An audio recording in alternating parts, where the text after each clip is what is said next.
united, we All can right. solve the murder, I think. All right.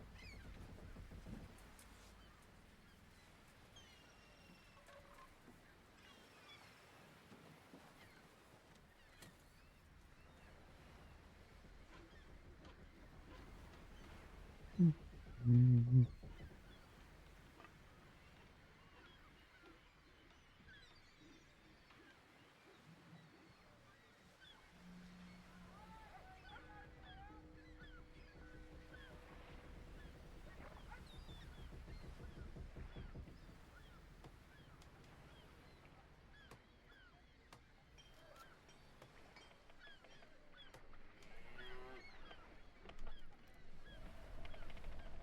All right.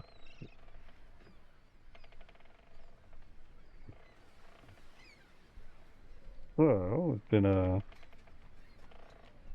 2 weeks since we last played. You guys remember what went down last time? I think we went to the hospital. Well, first we went and we got like stuff from the Carpenters Guild, Mm-hmm. and then we went and kind of kicked out a bunch of hobos from our house. Mm-hmm. Um, and then we went to the hospital the next day after seeing a posting in the paper for a job, uh, where, we had to investigate one of the flooded areas of the city that had reported seeing like strange creatures, Mm-hmm. Salvation Harbor. And we went there, we saw a creature, and uh, ran away. Mm-hmm. All right. Dr. John, he said he wasn't going to be able to make it to this session. So, let's see here. You guys were about to investigate a house, uh, but we'll just say that after seeing the creature, you decided to leave, and John has declared that he intends to investigate uh, why one of the uh, hobos, which you kicked out of your house, had a kill switch in his chest. So that's what he's off deciding to investigate.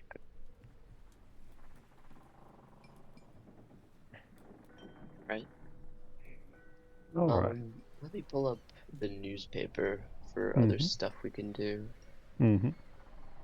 All right. So currently, you guys have just left through the gate which you entered Salvation Harbor from. The guy with the shotgun, he welcomes you back and then swiftly relocks the doors, sitting back in his chair to watch over the entrance once more. We could go to the police since we did. Or was that where I have muted? Yeah, again. Sorry. Uh, I was saying we could go to the police since we decoded a good amount of Crimson Light here. I think we did all of it if we did it correctly. I went off of what he had already decoded, and it came out to be the next to repent shall be the devil's breath taker, poisoner of children, which is a very esoteric title.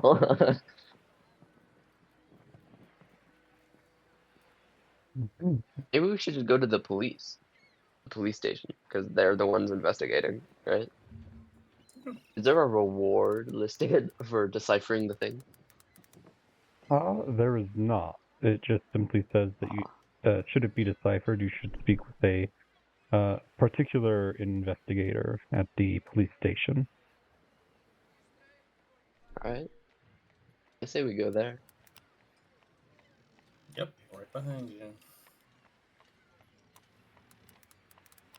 All right. Pretty close by. Mm-hmm.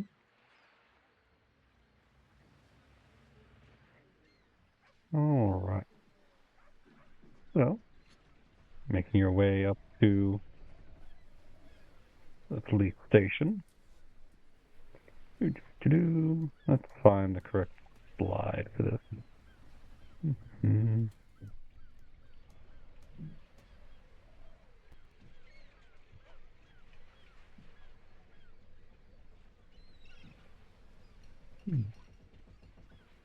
I could have sworn I prepared the... I guess not. I will change the icon for it, but we'll pretend that this area is the police station for now. Right. As you approach the police station, there are lights coming from within and officers coming in and out of the building. All right. Right, but I meant to ask you this before we even started, but the magical thing that I got, the gauntlet, what Mm-hmm. did that do again? Did you cast Identify on it? I think I don't think I did, but I Mhm. think I put it on and I waved it around a little and it like changed colors and you told me that that like did something after I made a check for it. Yeah. So it never went into like the green, uh, but as you got close to like knives and things, it would kind of wiggle into the red once in a while. Okay. Right. I think I deduced from that that it's some kind of like danger detector. Mhm. Mhm. So I will just write that down so I don't forget. Mhm. Then we go to the police station. All right. Is it awfully busy or is it like a big building? Lots of people around? It's a fairly large building. You'd know from the map that it's the only police station within the entire city.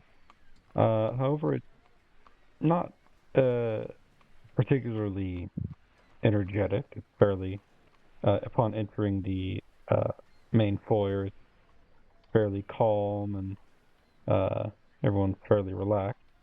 From this main foyer, it's mostly just a seating area. As you can see, two large doors which appear to lead further into the building. The only other person here would be the person behind the front desk, uh, who's also behind sort of uh, not a particular cage, but a light bars that someone couldn't jump over the desk if they wanted to. Okay. I'll approach him. All right. Excuse me. Yes. Uh, Uh, I believe my companions and I have deciphered the posting in the newspaper. Who Goody. would we talk to about that? Oh, let's see. Oh, one of the investigators. Give me a moment. As he actually takes out a copy of the newspaper and it's here. Neil, Detective Neil, that's the person you'll want to talk to. Let's see here.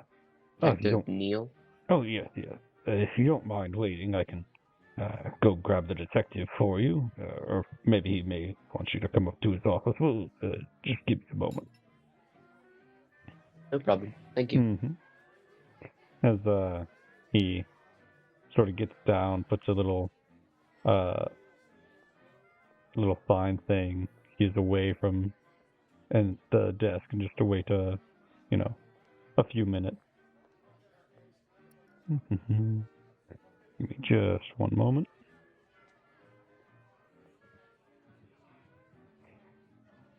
Before you leave through the door, he says, feel free to take a seat. It may take a minute. I've got to go find him after all.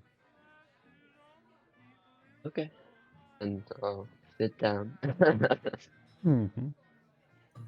Roth will look around to see if there's anyone else there. All right. Go ahead and roll perception as you're looking around at the other people who are here. 2. There's certainly people here, but they're all so bland and, uh, you know, not particularly interesting.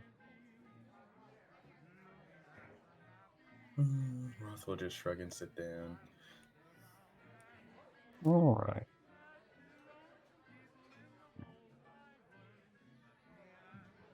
Well, as after a little bit, the older man comes back in. This time through the two large doors, kind of near the front desk.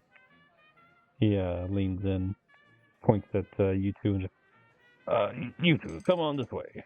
He wants to see you in his office. I will rise from the chair and follow him wordlessly. Mm-hmm. All right.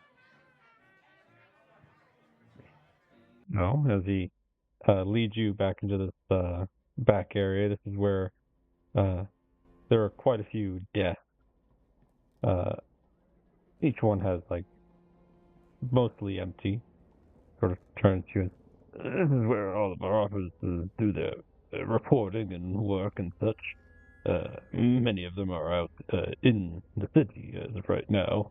But when they get back from their patrol or responding to a call, this is where they sit down and, fill out their report.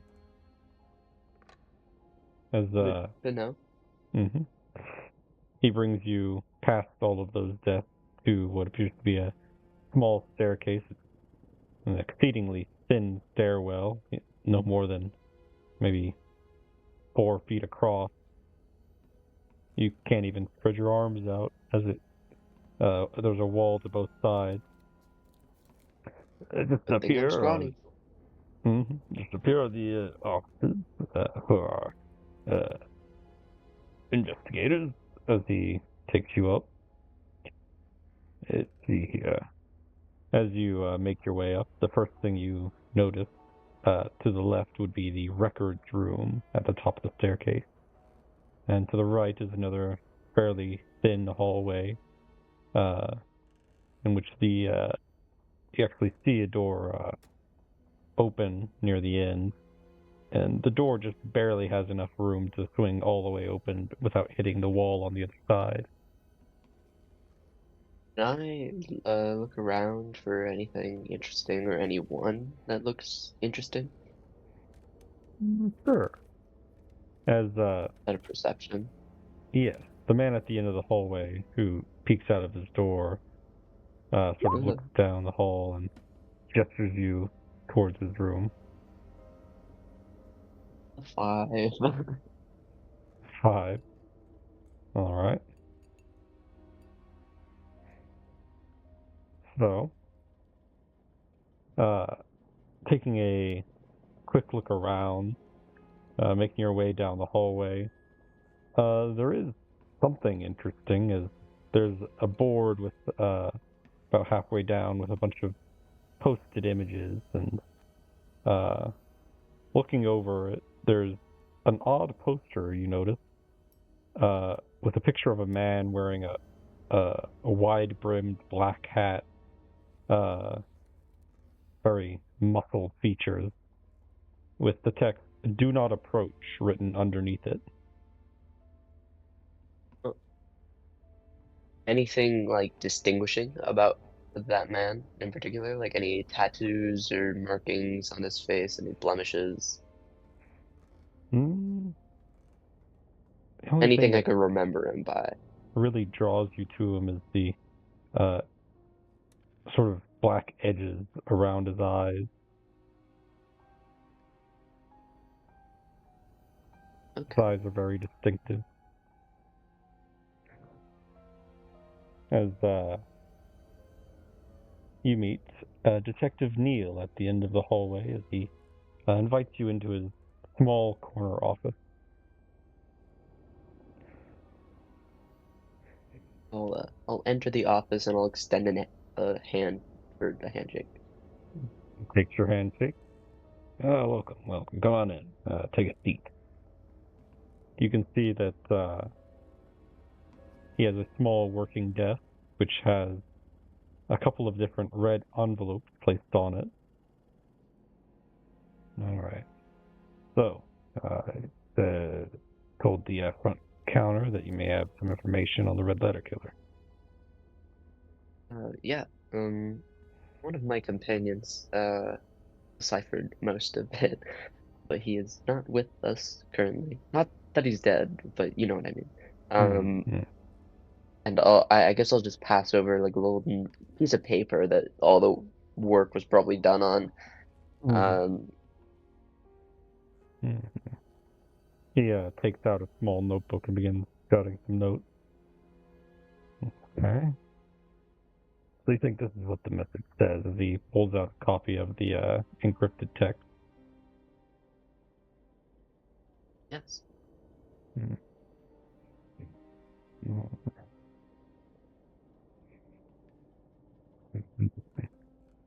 Now let's see, this line. Devil's breath taker. Now, I don't know too many breath takers, but, well, playing on the street for drug maker, it's a bread maker, not breath taker. So I'm not, disqualifying this in decryption, but if anything, I think it'd be more referring to a devil's bread maker, someone who makes drugs.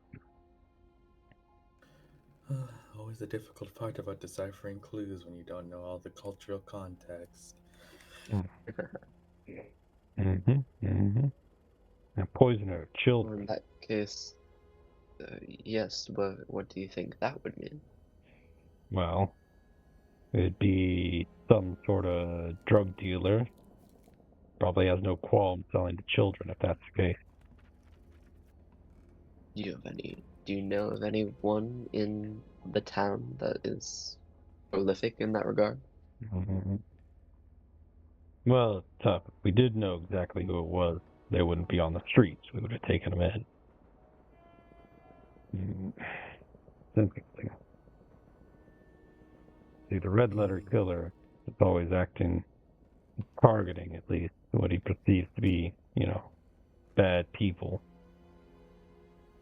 But he just seems to have more information than us. Almost like he's in with the bad crowd as well. Do you think he's some kind of vigilante? No, I think he's a serial killer. Mostly because when you get too close, he'll target you even if you're trying to uphold justice. That's what happened to the last investigator. His third victim. Did any note accompany that? In fact, it could. You perhaps. We're new to town. Maybe we could be able to help you if we knew all of the previous notes and their contents. Mm. I can have those. Yeah. Yeah, we can arrange for that, I suppose. Just give me a moment.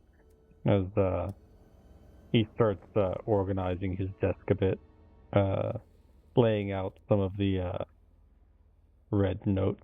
These were just the ones that we've been able to procure. We've sent out plenty of notification to the public. This tends to be his first step, revealing himself to, his target, telling them, hey, you're on my radar. With a red note. Let's see here.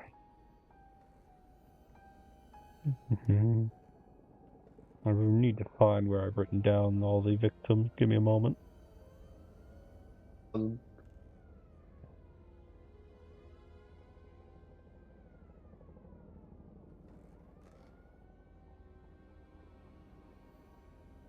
All right. All right. As of right now, there's only been one survivor who's received one of these red notes. And that would be a man by the name of Nick Vasco. He's holed up in his house. We've got a guy watching the place, and so far he hasn't come out. That was about 2 months ago. We check sorry, every Nick once in a while. Vasco Yeah, hasn't come out of his house in 2 months. yeah. We make sure to knock on his door every once in a while. If you do, be careful. He likes to meet you with a shotgun. Oh, But so he is alive. he is alive so far. Haven't seen him perish.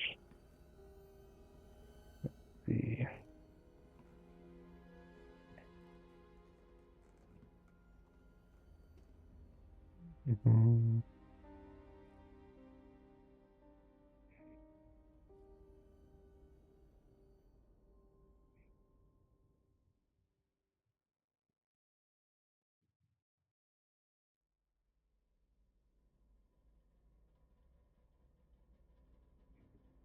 Well, darn, I can't find.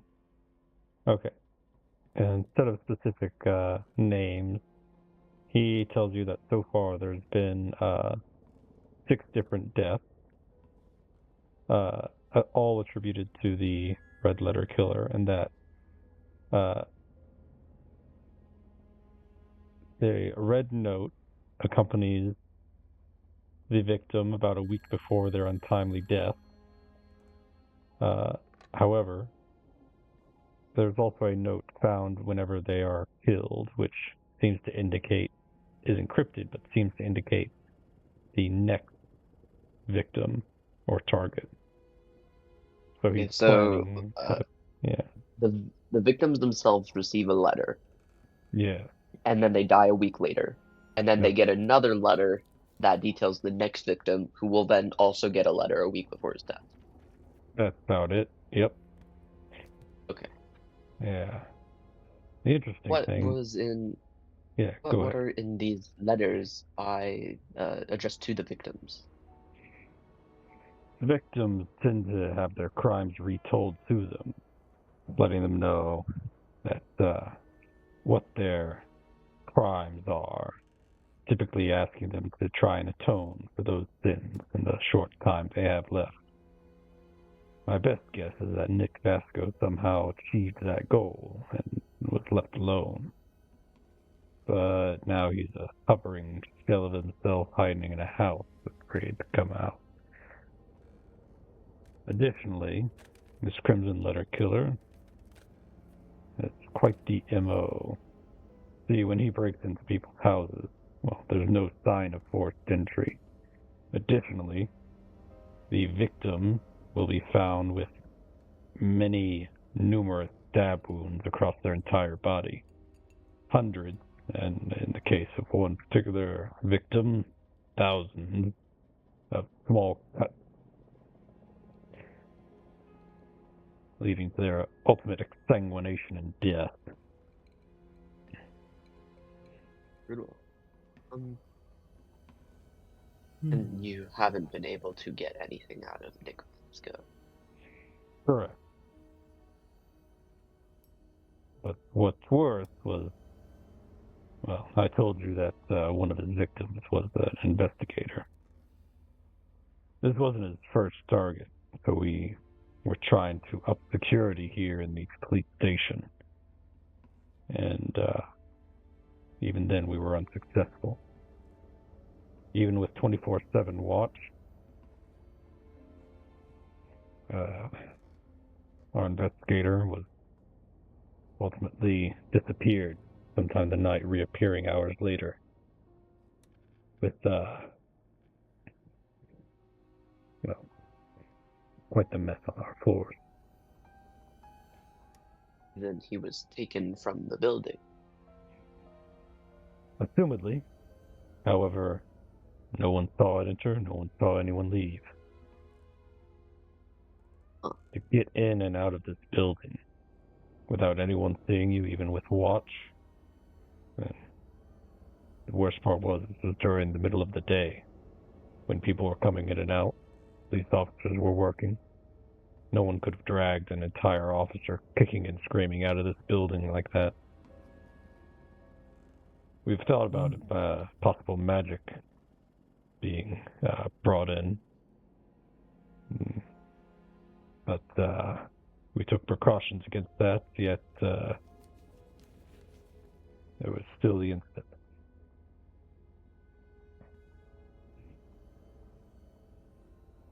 Well, I'm no professional, but the way I see it, you have two options. Either talk to Nick Vasco and try to get as much information from his as possible, though he doesn't seem very forthcoming, or find whoever the next victim is and again try to watch them. Correct. Now, more than likely, whoever's being targeted, that bread maker guy, either he's going to try and get his buddies or whoever allies he has to protect him, or losing that, he might actually come to the police. We don't know. Was the news of the investigator's death public? Yes. In that case, he probably would not come to the police. Right. But, well, I'd like to see some street gang get better protection than the police.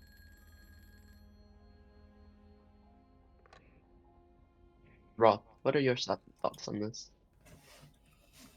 I mean, I have a couple, but I mean... So, you have no suspects so far? Not one.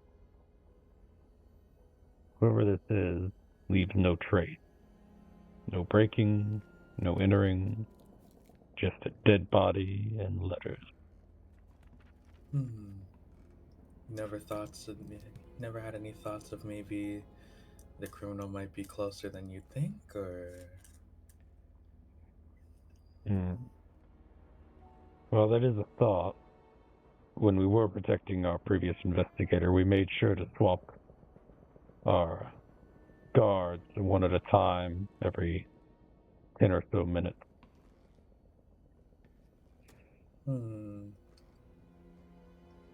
There were always two, and we always swapped one at a time, so there would always be a different grouping.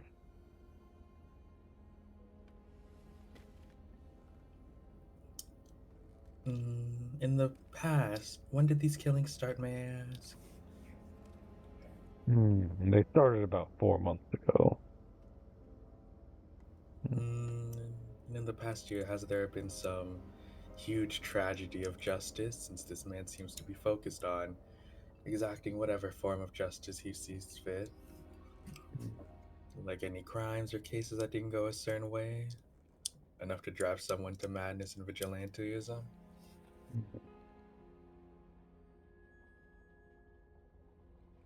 He thinks for a moment.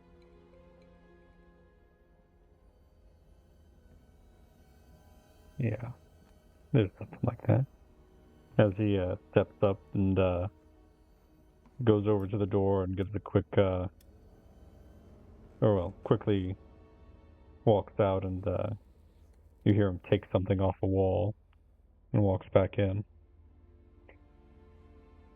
He lays the poster which you had noticed beforehand in front of you two. You're new to this island. This man's name is Bruce. Bruce? Yeah, name's Bruce.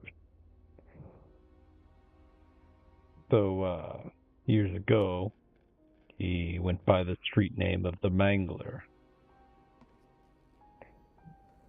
See, he was part of an interesting group that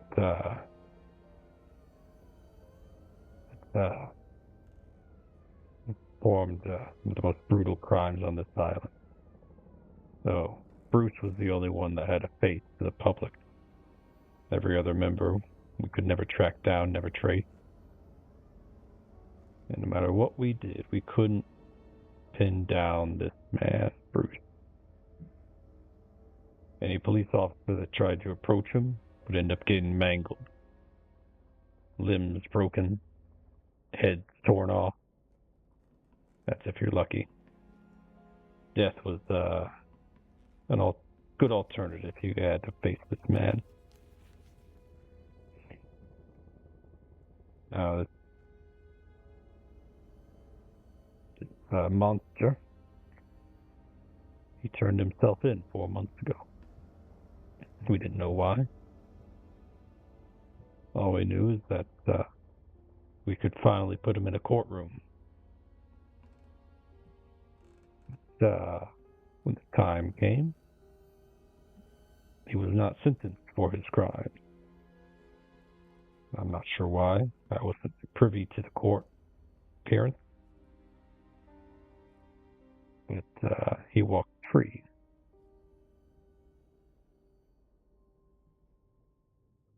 Now, many of the public didn't know what the story was behind this man.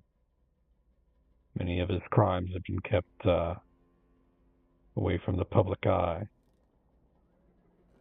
as no one really wanted to report on his crimes for fear of being mangled themselves.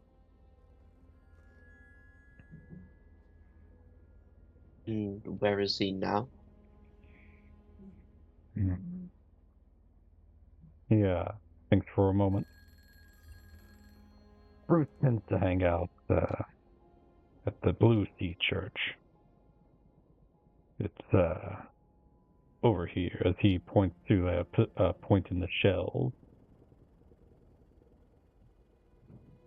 For whatever reason, well, he's become their sort of door-to-door guy, spreading pamphlets and such.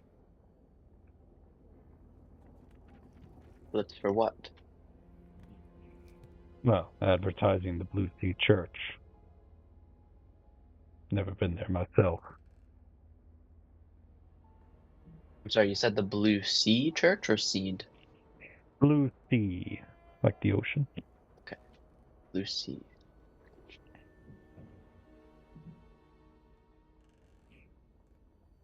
Interesting. Well, he does sound like he fits the bill. Religious man who is a prolific criminal and kills without a trace. Well, Brutally. but never with knives. If Bruce is going to kill you, it's going to be from broken bones and smashed heads, not incisions and exsanguination. In the past, did Bruce care about, were his killings about justice or just random? Bruce used to work under the rule of this person named the Crow. Only knew his name because Bruce would talk about him. The Crow gave him orders, and Bruce followed them. Now, Bruce, he didn't really care. If it was an order, he followed it. He didn't seem to have a sense of his own justice.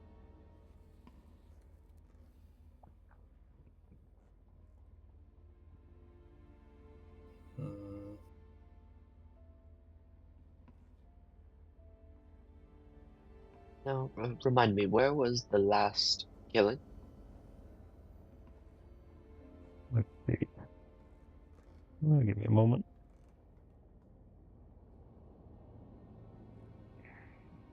Yeah, the last killing, it was not in northern Reed Heights, but more on the side closest to the Throgmorton University. A bit north of the university, actually. A man by the name of Thong Boon Kurd. Quite the name. Had his house, no sign of entry. Died same way as his MO. That's where we got the letter with the encrypted message that you so graciously helped solve.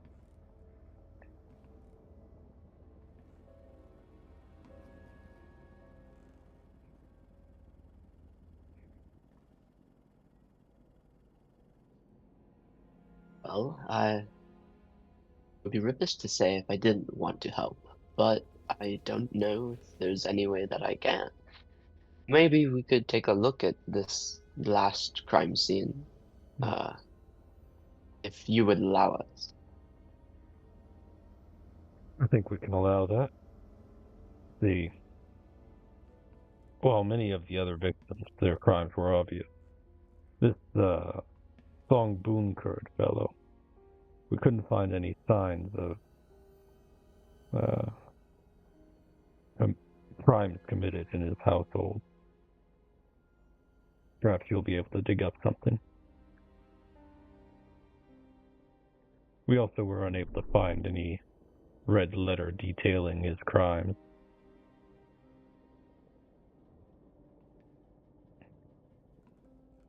Interesting. Maybe he destroyed it. Something like that. I wouldn't want to keep around.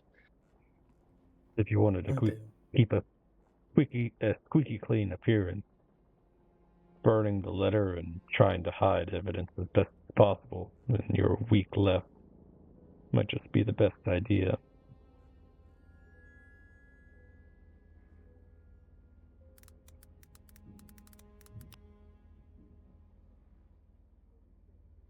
Well, I have nothing else I need to do today. I think this would be a welcome use of my time. What about you, Roth? I did have another question. Is there records of past ownership of the homes here? Would that be here at the town hall? That would definitely be at the town hall. Well, I don't mind solving a little murder. Okay. And we have more of these in the back as he hands you the picture of Bruce, just in case you need a refresher on what he looks like.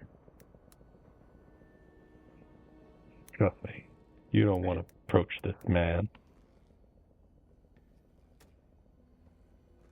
All right. Assuming that means that now we'll be able to recognize him just at a glance. I can remove dark circles around his eyes under my person interest notes. Here is what he looks like. Ooh. Scary. Mm-hmm. So you've got Bruce's stay away poster. Good to know. Let's not ever interact with that guy.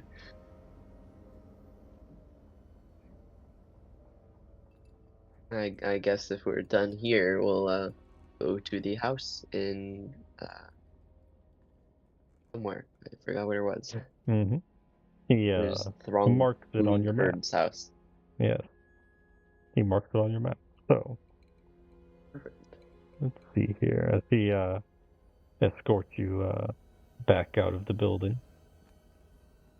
All right. Let's see. So there were a couple places you learned about. The first was the Blue Sea Church. Let's see.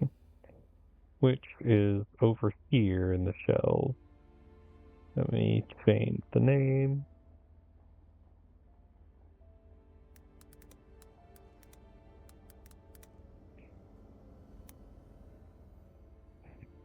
You able to see that? Right there. Yep. That is the place where you've been told that Bruce likes to hang out and goes door to door handing out pamphlets about the Blue Sea Church. And up here in Reed Heights would be Song Boonford's house.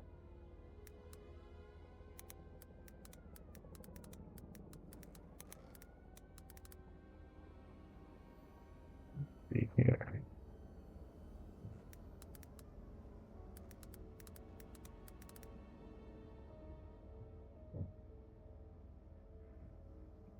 There we go.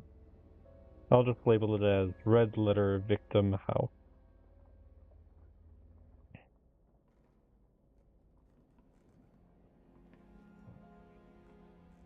All right.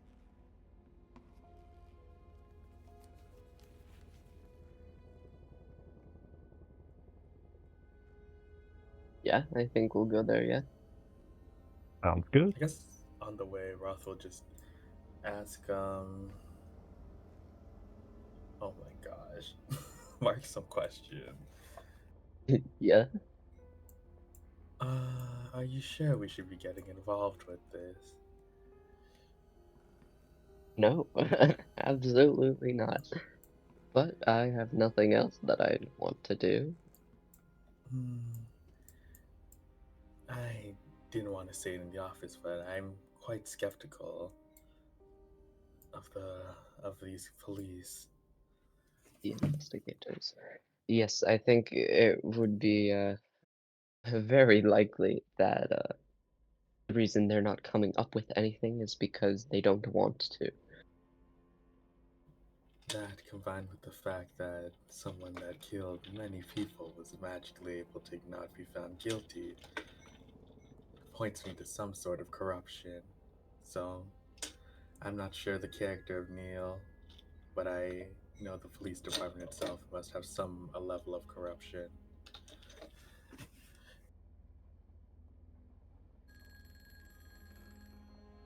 All right. Let's see.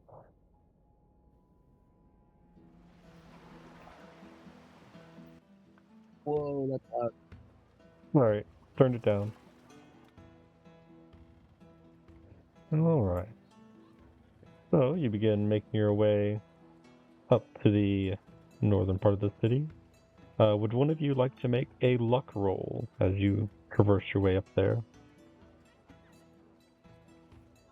Do you want to do it? Sure. My luck has not been good today. Maybe Oh not. dear. Let's see. Upon passing through the Advent, you come across some kids who are sitting off one of the elevated walkways made of wood, who seem to be on the looking for something nefarious to do. Of course they are. As they begin to eye you as your boat approaches their position. Can I insight check them? What are Sure. they planning to do? Rolled insight. Man, why am I choosing to do these wisdom checks? I suck at these. All Oh, that's right. 19 though. As you sort of look them up and down, they definitely look like they're preparing to throw something down upon your boat with eager hands. They're sort of holding behind their back. Would you say it's like quiet in this area? I'd say so. Okay. And how far away are they? They're probably about 40-ish feet away, sort of staring down. They're about probably 5 or so feet above the water on this walkway.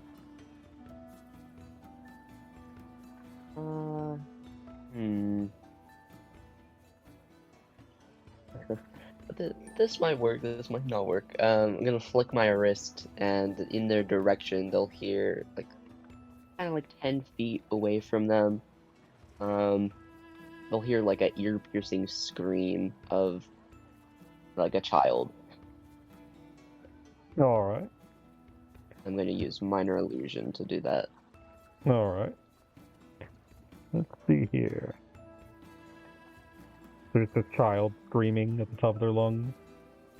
Yes. Alright.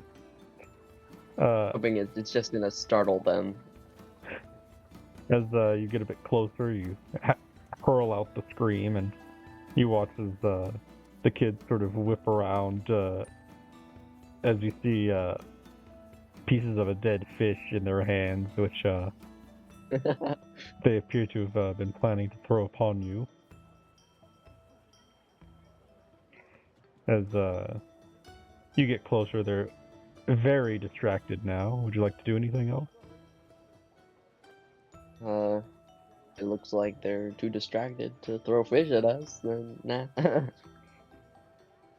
Alright, as you sort of go by them, they're just sort of looking at each other, and they seem to have decided to just get the next group, the next boat that goes by.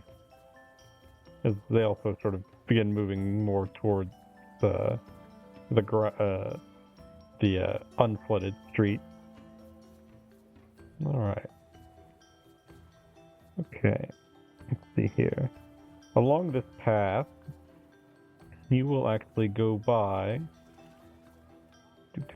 A library. So on this corner is quite the large library. It's on a part of the flooded street, but there have been some very nicely made walkways and supports going to the front door of this library.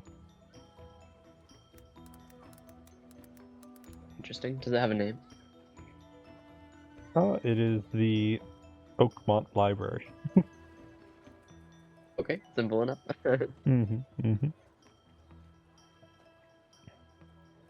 All right. Continuing on your journey, you eventually make it up here to the northernmost part of Reed Heights. Well, northernmost on the good side of Reed Heights.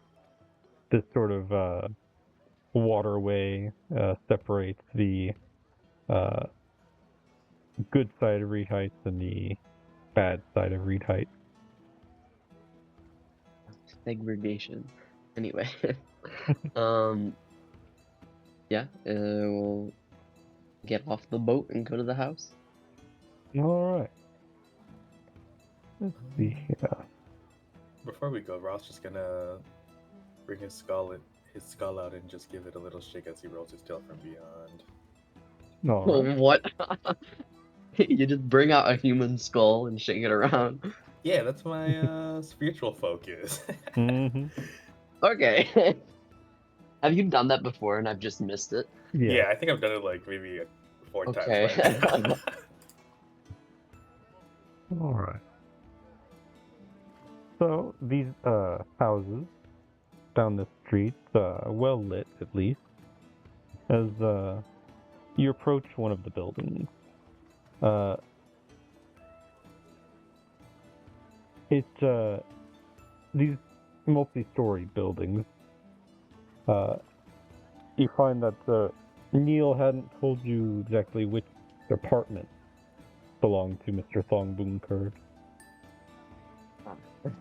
That would have been good to know. Yeah.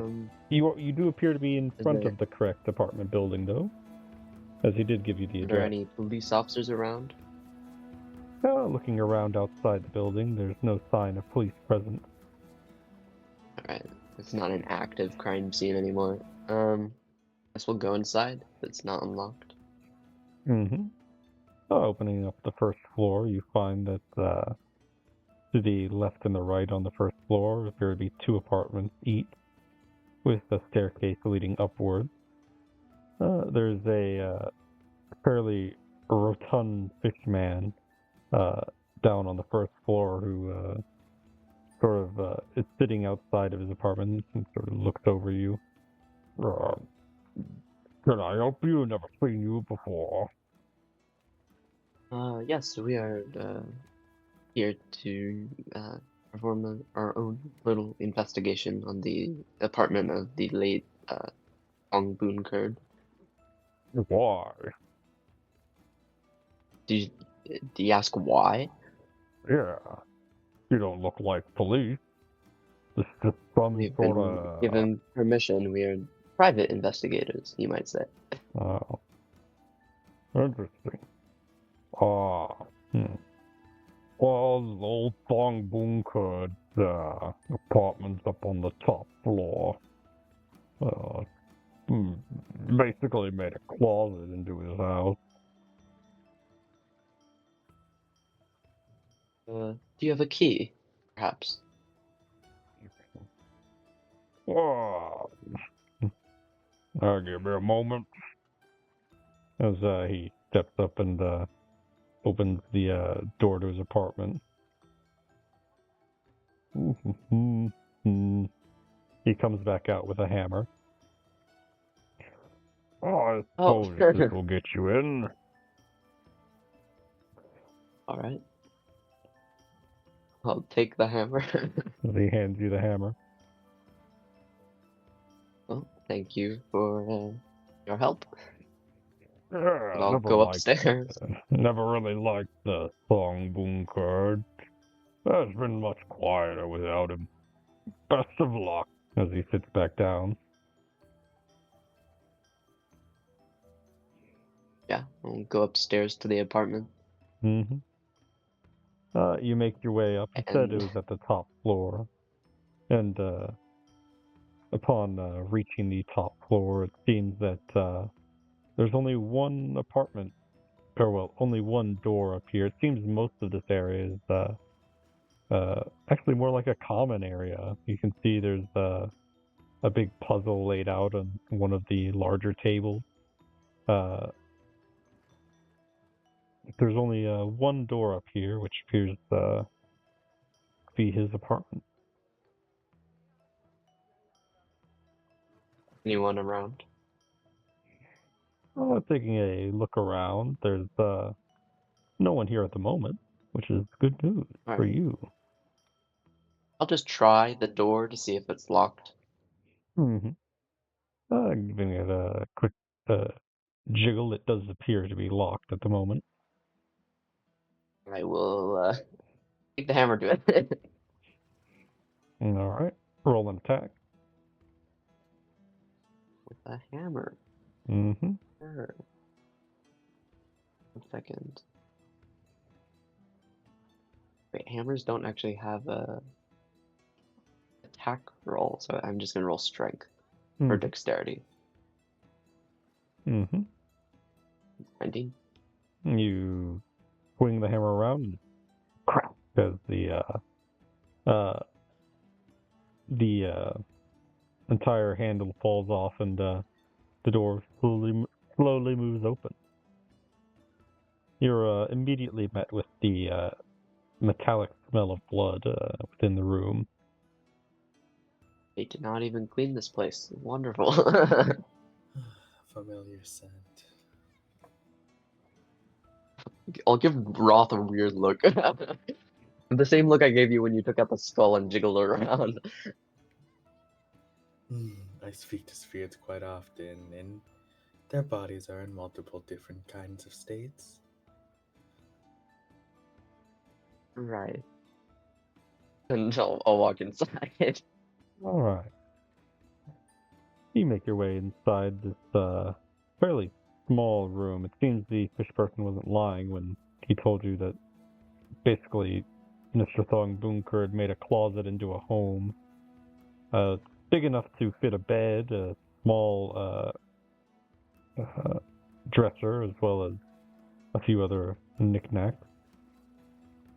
All right. So you'd like to investigate this room? Go ahead. Right. Investigation check. Let's go. Mhm. 21. Yay. Well, My luck is back. I'll do a ritual cast detect magic to see if there's anything else left. All right.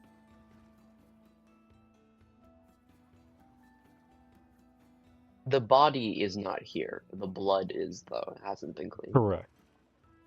The body is no longer here. I would have been very concerned if it was. Yeah. It has been taken away. All right. So, Mark, with your investigation, you begin by sort of checking over and through all of the stuff in this room. Checking underneath the bed, you find some small boxes which are haphazardly arranged beneath it. Looking over the bed, it seems fairly well made. You wouldn't assume police officers would make the bed, so it must have been Mark, or not Mark, the Mr. Thong Bunker just really likes his bed neat. Looking over his other items on his small desk, or well, on top of the drawer, which he seems to have used as a desk.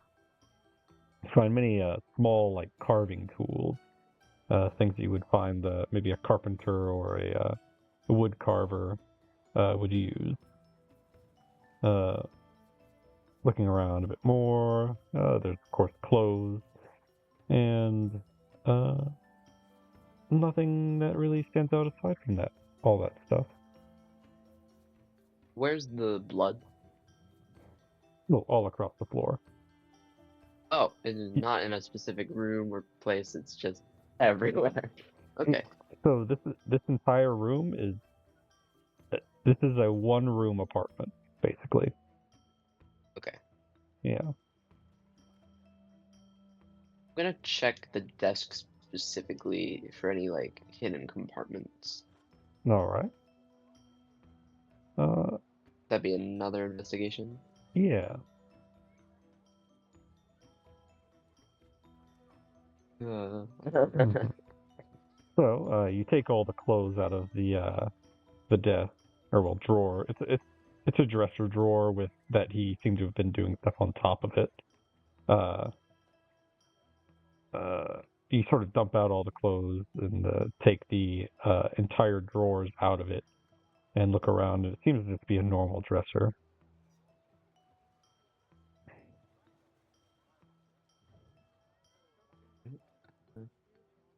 Nothing over here. Or I'll go to the bed next Mm-hmm. and check under the bed. All right. There were those haphazard placed boxes that you saw earlier. Uh, Take them out actually. yeah. Upon Lay taking them them out out, on the floor. they seem to have already been rifled through. You can only assume by the police officers. As you sort of pull them out, they seem to be small little wooden figures of people or plants and things. There's 3 whole boxes of them.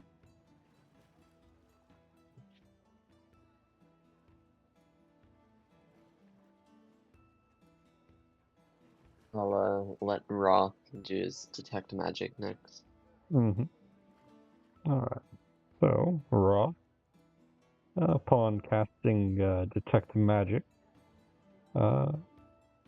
you get no sensations.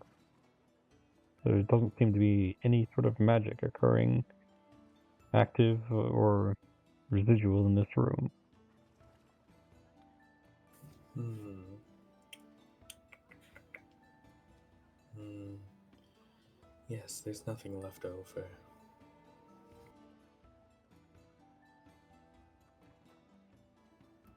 Hmm. Did we get those letters detailing like the one that oh no wait, yeah, Thongboon, they couldn't find one for him. Mm-hmm. They only Right. found the next victim letter from him, not the one detailing his crime. That's interesting. Can I take a closer look at the figurine? All right. There's quite a few of them. You just pick one out at random. Oh, yeah. I'll just whatever one feels gives the best vibes to him. He'll pick out. All right. Go ahead and roll luck for your vibe, Gale. How good can you read the vibes? Okay. So, about in the middle, you sort of reach in and pull one out. It seems that this figure is of a man digging a hole. You can sort of see the wood stump that it was carved out of, and then the man with a shovel and there's a little hole drilled into the wood, and you can see him standing in there trying to move the wood. And it's fairly detailed. Hmm. What a strange figure.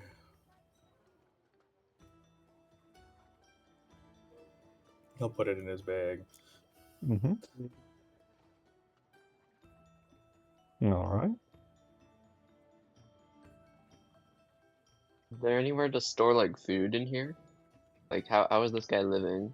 Mm-hmm. So, looking around, it doesn't appear that there's any food storage in here. Interesting. Well, I mean that could just mean he like based on what I'm looking at in the room. Did this guy live like poorly? I mean, based on what you're looking at, he kept it neat and tidy, aside from all the blood on the floor now. he enjoyed his craft of carving wood figurines. And he must have eaten not here a lot, eaten out in the city a lot.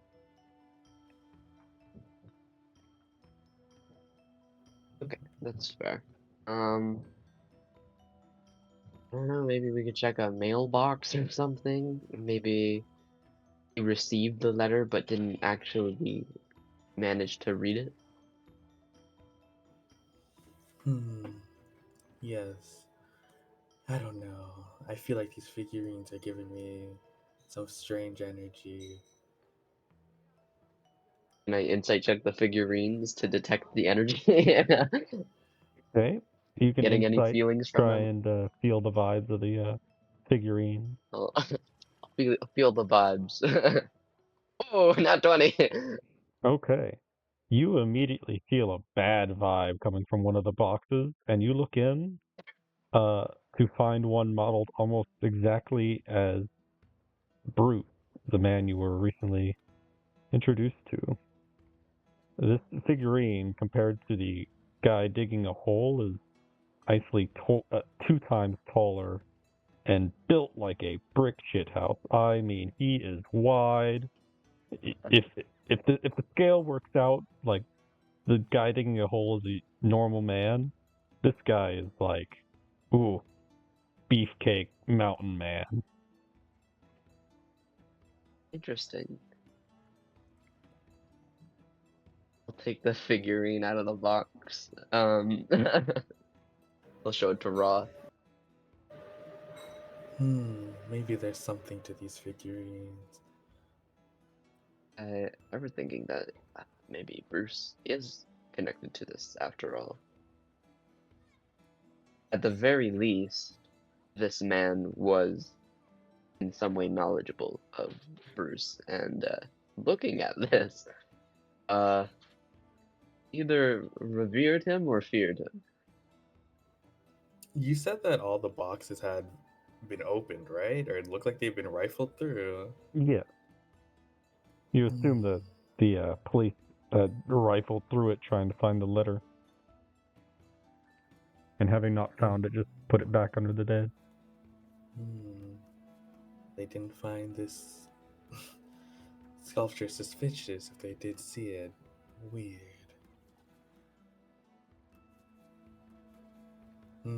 Well, Rothel gets grab another box and just dump the contents on the ground.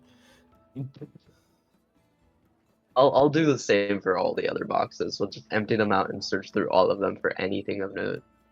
So, when you say dump them out, are you like standing up, just turning them over and letting them fall, or are you just No, carefully like turning them over I to? I phrased that wrong. I'll take out each box. I'll open all of them up, and then I'll slowly take all the figurines out one by one. Okay. All right. So, as you begin taking out more and more figurines, you find a sort of pattern. It seems there's quite a few modeled after ape people, and you sort of group Ape. those together. Ape, like monkey people. Interesting. You also find quite a few that are modeled after fish-like people. Then the rest seems to be humans of the sort. Aside from the statue of Bruce, you don't particularly recognize many of these other ones.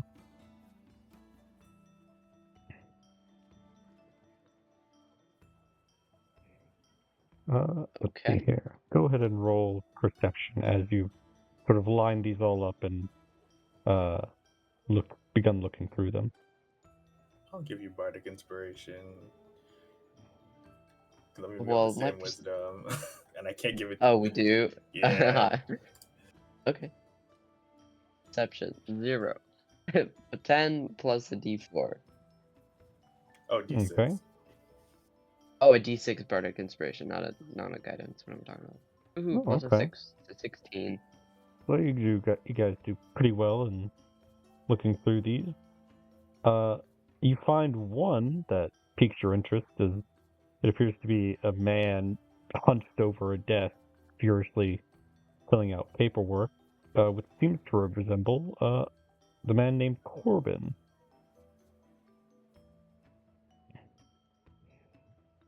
Where did we see that guy again? He's the guy that swore us into town. Mm-hmm. Oh, interesting. Additionally, you do notice one of the monkey men appears to resemble the person you saw briefly on the dock, Albert Throgmorton.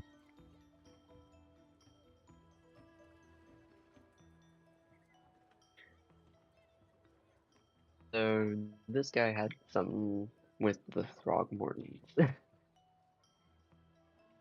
Or maybe he just liked depicting public figures.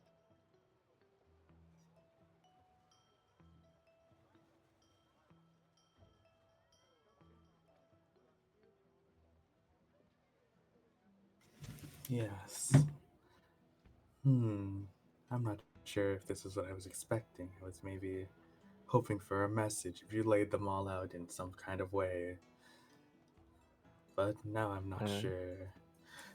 I didn't know it before you died. Yes. Well, Actually, Roth will just try knocking on some of on. I guess all of them, see if any of them are hollow. All right. So you just pick one up and sort of give it a quick knock on the side.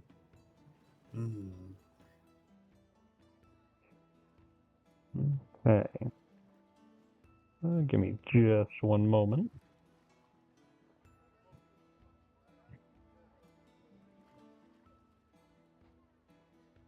So you go one by one, giving them a quick knock. Go ahead and roll perception as you're trying to hear if any of them are hollow. Oh, but the perception again. Okay.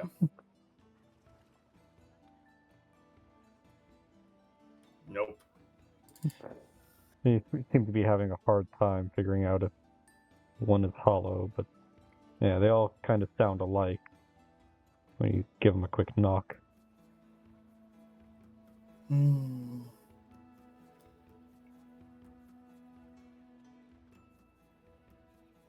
Well, I'm a bit stumped now.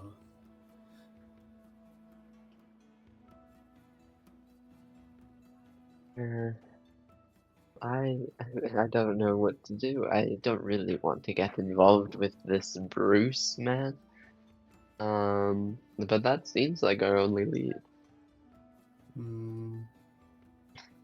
If we do want to pursue this murder mystery, I think it would behoove us to attend a sermon.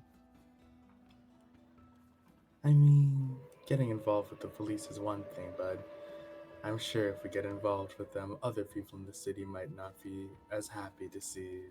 And I want to know who's worth the most.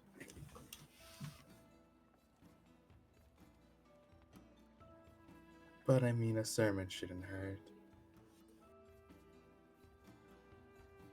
Right? Before we leave the apartment building, Mhm. I'd like to, is there anywhere that the residents of this apartment would be getting letters?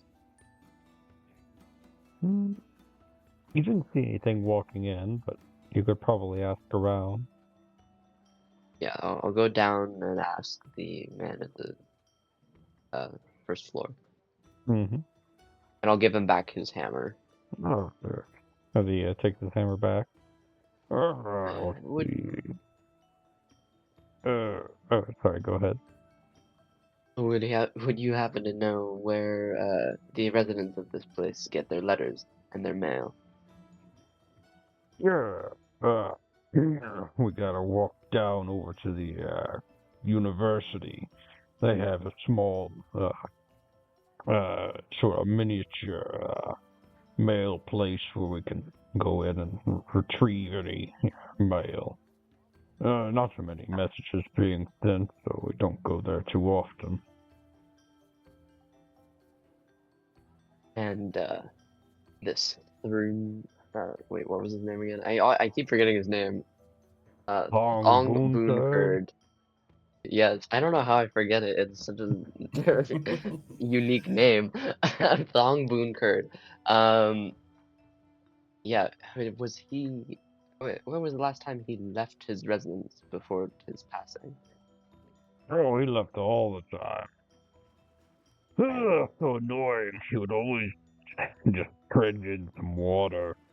Get our floors wet. Sometimes mud too. Ugh, awful mess. What was he involved with? Was he employed? Hmm. I'm not sure, but there's not too many places you can go to get muddy boots. It's awful mess. I had to clean it up every time. All right. And was this before the flooding? Oh yeah, he's been living here for years. Ugh, making me clean up after him. The weird thing was he kept his own place nice and neat. He invited me in once or twice, but no care for other people's belongings. All right. Well, thank you for your time. Of course. And if you could bring up the map, show us where the university is. See what Mm-hmm. route we could take. Yep. It'd be Yeah, faster to go to the church right. or there. No. Do.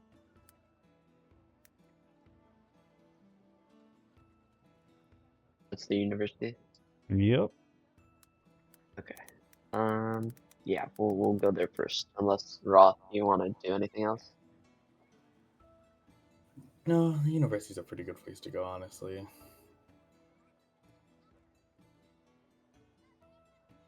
All right, we go there. Then we go to church. All right. Give me just a moment.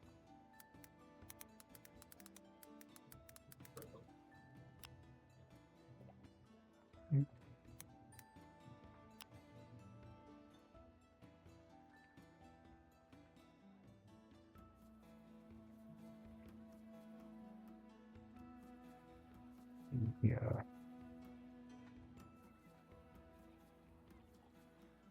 Do.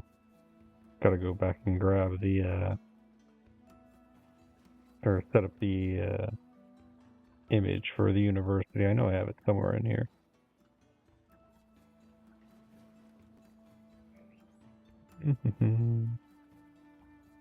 There we go. University courtyard.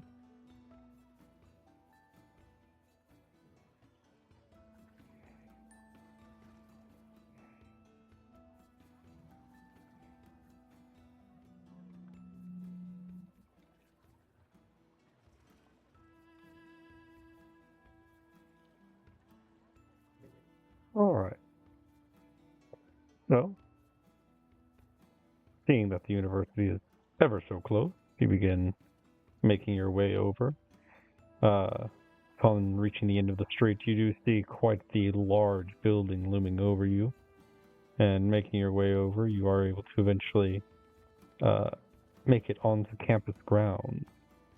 Sort of a trifecta of buildings, all surrounding a quite large and spacious open courtyard.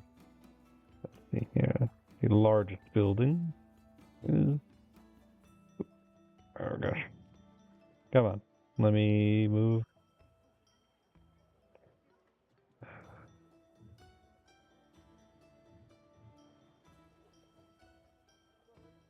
There we go. Ooh, wow. Mm-hmm. The Impressive. largest university building looming ahead of you. Sort of at the center of the large square is a quite the tall statue of what appears to be a man with very monkey-like features, holding quite the large book, standing on a pedestal. Another man with a weird book. Well, we'll find the mailroom. Any students are wandering about this time of day, and I assume the first one you ask would be able to tell you that the mailroom can be found in the first floor of the Magic Pavilion, one of the buildings in this courtyard. And he points Thank you you very to the much, right one. and head there. All right. Such a question. What's the weather like? Is it sunny out? Cloudy? No. Rainy? For all the time that you've been on this island, it has never been sunny. Every day has been overcast and dark and dreary. Rain is sporadic, but it seems to happen every day. All right. All right. And so you make your way into the Magic Pavilion, as it seems this entire building is dedicated to different classes and the education of students in the ways of magic. The front of this building is a nice wide open hall, though there is a front desk which you can approach.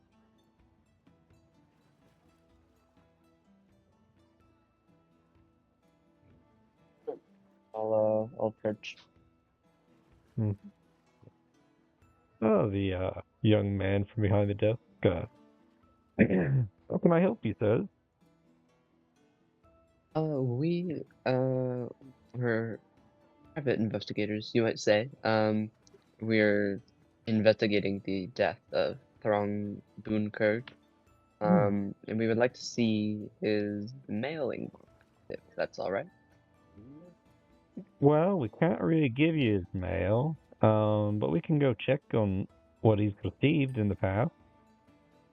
Yes, wouldn't want to take anything, just take a peek. All right. Let's see. That's probably Jeremy's duty, as he appears to cast the spell message, letting Jeremy know that he has visitors. Right. If you just go through that door over to the right, and as he points down a small hallway, first door to the right in that hallway, that's our little mail room there. Jeremy should be able to help you out, no problem.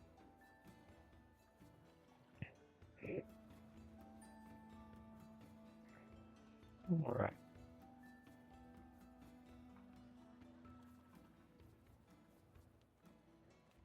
So, I assume you guys make your way there? Yeah. Upon entering, it is a small mailroom. You can see lots of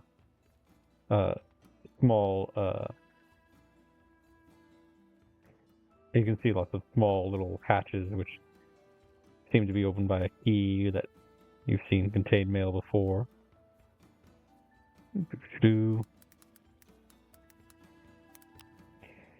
Behind the desk is a fairly young guy as he turns around to look at you two.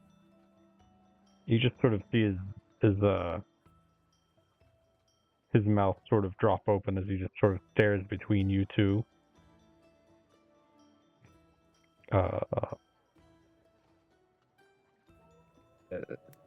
Excuse me, sir? Are you okay? Afternoon. I'll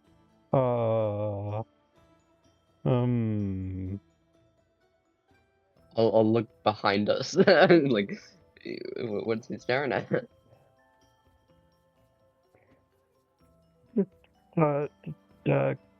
Give me a moment, sir.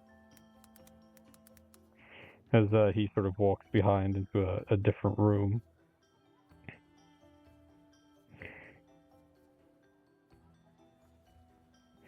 As he comes back. Ah, mm, sorry to throw you off like that.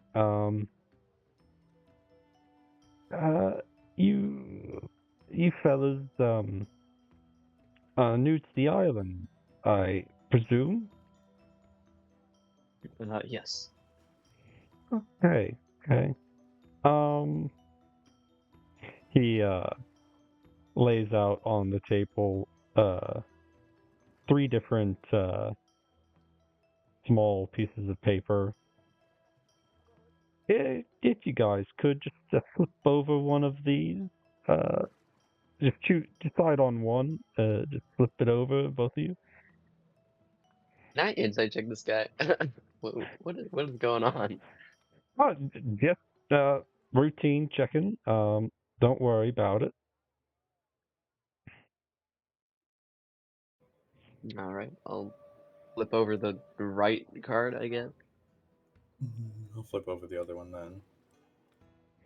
Oh, god damn it. He, sort of looks at you two. You do know I typically explain to decide on one and flip it over? Oh, man. Alright. We're gonna need to go see Dr. Bloom pretty soon. God. You just see him I'm sort of like sorry. rubbing his head. The piece of paper you guys chose, both of them were blank, by the way. Oh boy. Sir, we're simply here for mail. Is this Oh, necessary? yeah. We can do that too. Just give me a moment. All right. Mail. What you need to know? We're looking for the mail of one deceased Throng Boon Kurd. Okay. I see. Give me just a moment. I'll go grab some records. Uh, uh while you wait, and feel free to find some place to lean. We don't really have chairs in here. Just give me a minute. As he does leave the room for a time. Would you like to do In the anything? exact Well, same spot? No. yeah. Would you like to do anything while he's Actually, away? there was three papers, right? Yeah. Are they still on the desk? Yep. I'll flip over the middle one. The middle one is also blank. What the heck? Um, I don't know. I'll just like look around, take a peek with like anything else on the desk of interest. Hmm. Looking around on his desk. Go ahead and roll investigation. 21. 21? All right.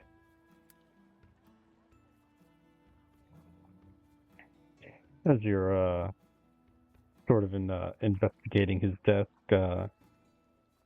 you can see he's got quite a few trinkets and bobs, and by God, you sort of lean over to see underneath the sort of lip of his desk, like they have in many post offices. There's a candle that has had a bite taken out of it. Oh. Okay. um, I'm not gonna do anything with that information. I'll just sit there and wait. All right. So as you wait. Roth will just take his skull out of his bag to do a quick vibe check about the situation. Mm-hmm. All right. Anything in specific you'd like to check, like Arcana or? Yeah, maybe just an Arcana check. This is a magic university, right? Mm-hmm. Mark is gonna give the skull a side eye. Suspicious. Mm-hmm. All right. So doing a quick sort of Arcana check, you're able to detect the smell of cinnamon in the air, likely from a cinnamon-scented candle. Let's see. You do notice a couple of small material components laid out on the desk. Like you think you recognize the. Let's see. What are the material components for a message? Anyways, you find a short piece of copper wire on the desk for message and that sort of stuff. Just small cantrip things. All right. As he eventually comes back, as sorry about the wait. Let's see here. We have two people by the name of Song Boom Kurd. Do you happen to know the first name? Pull out my newspaper. Visit. Visit. Okay. Visit Throng Bunker. Mr. Visit Song Boom Kurd. We actually haven't had any mail for him in a very long time. I think the last piece he received was about 8 months ago, according to our records. And probably nothing, but what was that? You don't mind? It was a small package, looked like, weighed about 8 pounds.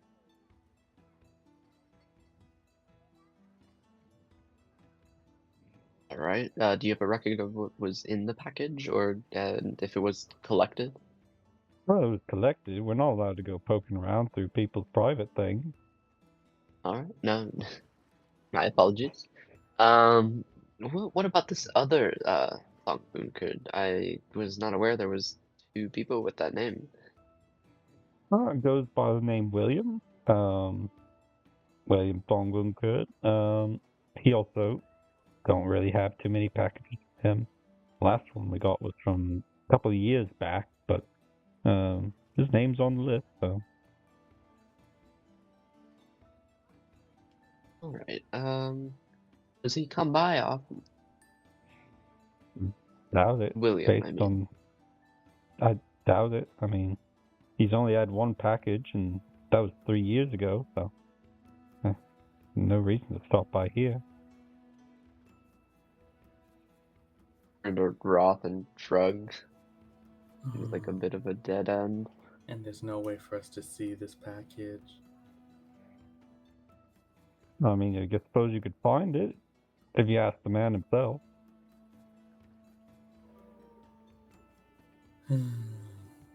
We probably would, but he's dead. No. Make it hard, wouldn't it? You could cast, what's that spell? Oh, there's a spell for talking with the dead. Something like that. I believe it is called that. Yeah, talking with the dead. Pretty useful.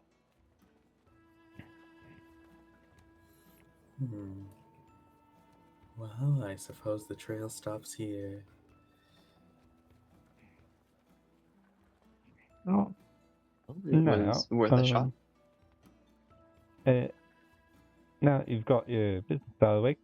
Would you like to meet our resident doctor? Give me just a moment. Name escapes me. Give me a moment. Dr. Bloom. No well, I'm not sick. Oh, He no. does lying through his teeth. He's the divination professor here at the university. He'd really like to meet you. I work under him as his teaching assistant, and well, he gave me some signs to look out for, particularly men of your visual persuasion. And you also did pass the test with the whole paper flipping. So I think you're the people he wanted me to find. At least keep an eye out for. What do Are you you the mean one by who's been eating the candle? Sorry, what did you say? Roth can go first. No, I was just. What do you mean by individual persuasion? Not to say it's a bad thing, but I mean, your skin's a bit, off. I'm just a tiefling. Yeah. With no horns, of course. A tragic accident. My father broke them. Yeah, of course.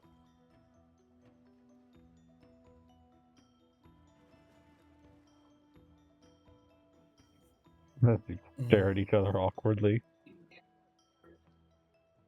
Well, Roth, it's up to you. I think you are into the prophetic stuff. Fine. No, well, good to know. Let's see. As he comes around from behind the desk. Let's see. We can go up to his office. He's probably expecting us at this point. Roth will just take out some perfume from his bag and furiously just spray it around his neck out of stress and shove it back in the bag. Mm-hmm. Oh, well, just follow me as he leads you out of the door and changes the sign to be back in 10 minutes before locking the door to the mail room. Okay, let's see. It's just up this way as he sort of leads you down the hallway up some stairs. As the person at the front desk sort of turns as you guys walk by him. Jeremy, are you running another thing for Dr. Bloom? I swear, this time it's probably something. I swear. The guy at the front desk. Listen, you don't have to follow Jeremy. If it's just your curiosity's sake, then get your fill, and you don't have to stay. He can't hold you hostage. Well, good to know. As Jeremy continues leading you up the stairs. I'll hang back a second and I'll talk to the other guy, front desk guy. And I'll say you should probably check in on Jeremy. I think he's eating candles. He sort of gives you a sort of like exhausted smile and just like shakes his head no. It's Dr. Bloom. Oh. Well, off I go, and I'll walk away. As you continue upstairs, he leads you down through the hallways and just says, sorry, it's a bit far away. Dr. Bloom likes privacy. He chose the furthest office from the central part of the building. As a couple minutes of walking later, you do arrive at sort of office crammed off in a corner. As you go to open the door, you just hear from inside, "Hold! I foresaw your coming. Leave your boots filled with water outside." He sort of looked over you. Are either of you guys wearing boots? No. Roth wears heels, I don't think so. Mark is just wearing leather shoes. Dr. Bloom, I don't think they're not wearing boots. Oh, that's tomorrow then. As he comes over and opens the door. Welcome. Oh, as he sort of immediately looks over at you two. Yeah, come in. As he ushers you inside his office. Upon entering this room, you see that he has candles just about everywhere, unlit.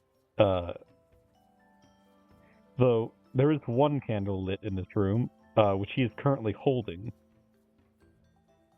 Welcome. I foresaw your coming, though it may have been bit off on the estimate. Yeah, you're early, quite early indeed. As he brings the candle to his lips and takes a sip of the melted wax.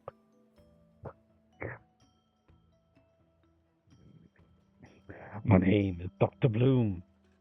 Ah, I foresaw quite the important event that is soon to transpire. Come in, come in. I'd like to talk. Go in. I'll look to Roth for the lead. Roth will just roll his eyes and just walk in. As he looks over to Jeremy. You are dismissed, Jeremy. As his mouth is currently covered in hot wax.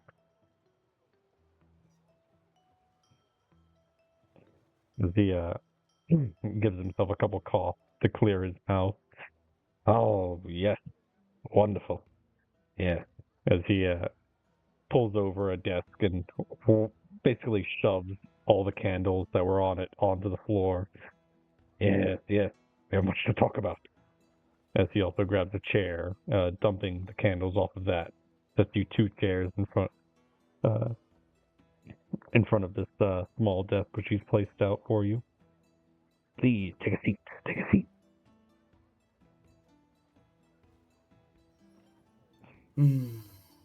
All right. As he sets his candle down in front of you two. Please, by all means, choose one of your whichever one you'd like. As he gestures to the candles, choose one and place it in front of you. Please, please. As Jeremy closes the door behind himself. There's many flavors, many different colors, many scents. Whichever one draws you to it.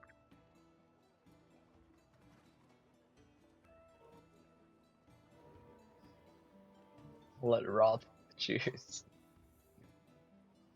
Roth will just grab one of the candles and light them. Mm-hmm. Ah, no hesitance. Quite strong. Very powerful future. And what of you, second fiddle, as he looks at you, the person who hasn't chosen a candle? Are there any I don't know, can I insight check the candles, get a vibe? Which one has Sure. the best vibe? Go ahead. Vibe check on the candles. That's an Vibe 8. check on the candle. They all seem to have a fairly similar vibe. Though Okay. you'd say the ones that are on the ground as he's pushed them off probably have a lower vibe to them.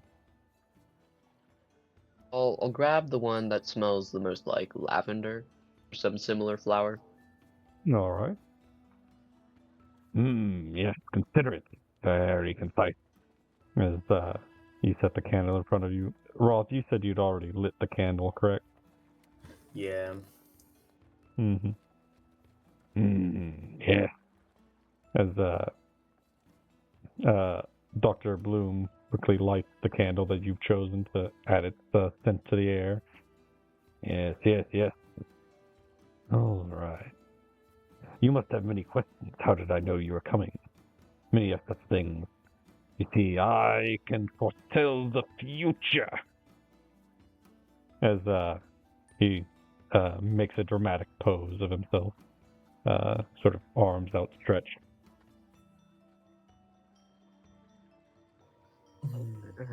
I'd expect no less of a divination professor. Yes, yes. Though my divination is not solely confined to the realm of mere magic and arcane art, I can peer through the veil. Especially on this island. I came here many years ago, attempting to find a greater way to peer into the future. Yeah. Surely you must have questions on what your future entails.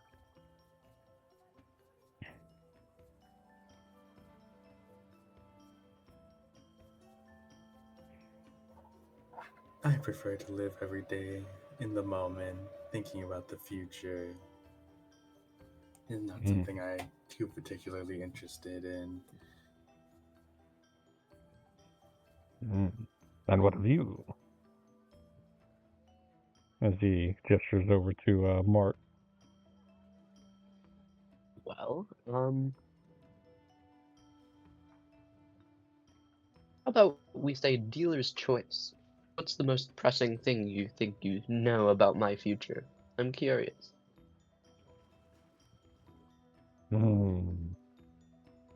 He sort of bends down eye level with the table and the candles and he just peers at you through the flickering flame.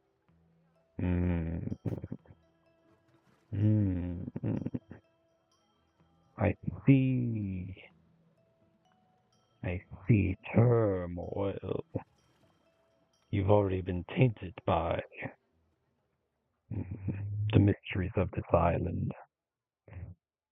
You saw something, didn't you?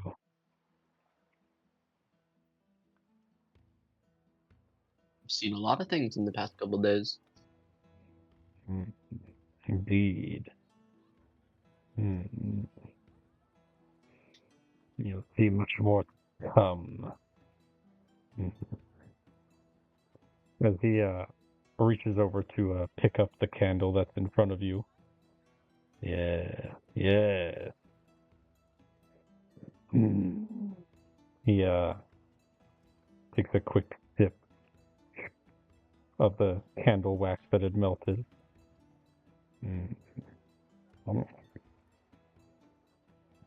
Yeah. What you seek, it's not here, not in the city.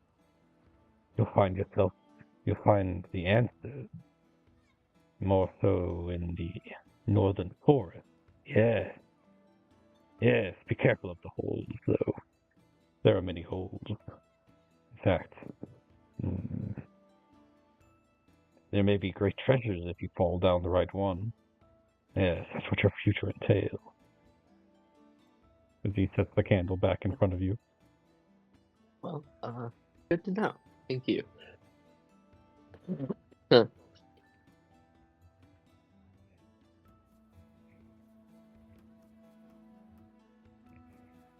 All right. And he looks over at Roth. Is there anything you wish for me to foretell?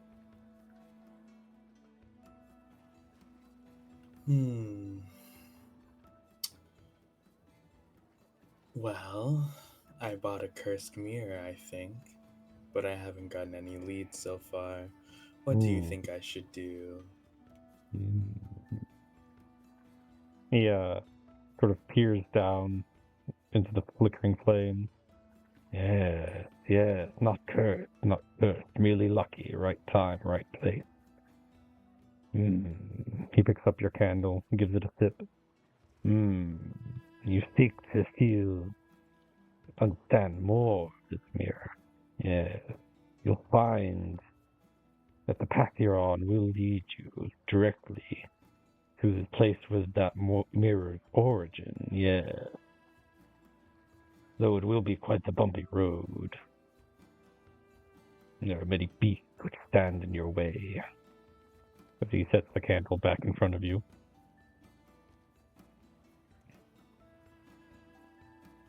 I see. I do have a couple questions to ask you. Yes. By all means, you deserve answers. Your assistant said you were looking for people of our persuasion. Would you explain what he meant by that? Indeed. Yes. Jeremy, he is quite the hard worker, though he is quite an idiot. So I had to give him explicit descriptions of the people that would be coming here. First, they would be quite odd, much like yourself, lacking or having many more features than others. Additionally, they don't tend to listen to reason, following their own rules, even when given thorough instruction.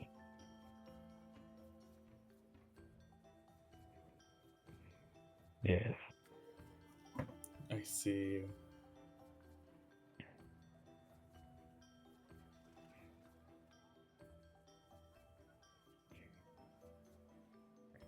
Fear not. I am here to guide you whenever you feel that you need answers from beyond. My assistance is not monetarily driven. I simply wish to see what the future holds for such interesting fellows. And for that, I thank you for visiting me today. Hmm. Would you be willing to pick up one more student, or would that be out of the question? Oh, of course. Peering into the future. It's quite an invigorating sensation. The more interesting futures I can peer into, the greater I have a sense of the full picture of what is to come. Hmm. I don't have, like I said, I don't really have too much of an interest of gleaming my own, but I know many ask. I suppose it's a valuable skill, though I would feel it would drive you insane. Me, never. As he takes another sip from his candle. Yes, especially not you. You may be the most sane person I've met at this university. He's just nodding along as you describe him.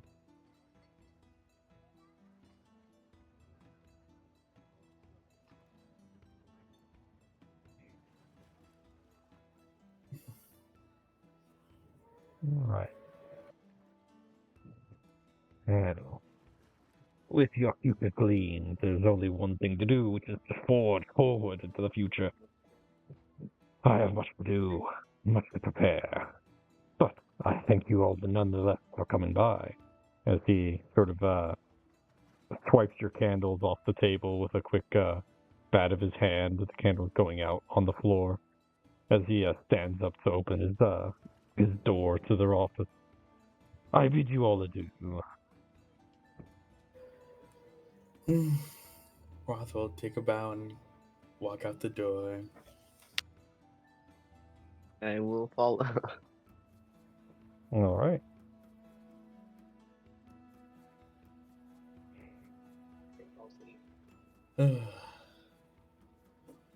Always the What an issue. interesting fellow. Yes, those immersed in divination are always a little strange. Just one normal divinationer might be nice, like myself, as Roth rubs the skull in his backpack. Gives you like a tired look. But well, I suppose it's time to visit a church. Alright, I'm right behind. That's where we go. The church. All right.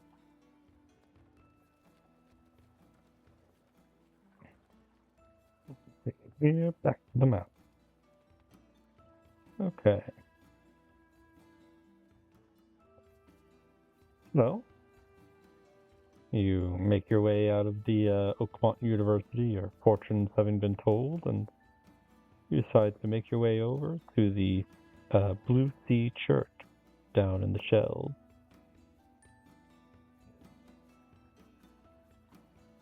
Go ahead Yep. and mark out what path you'd like to take. I'll do that. I guess the same path that we had taken before to get here. Avoiding the evil children, though. All right. You begin on your way. Would you like to roll luck as you make your way through the city? I can do it this time. Yeah, you got it. Oh, it was lower than last time. That's 12. Yep. You grab a boat as you continue onward.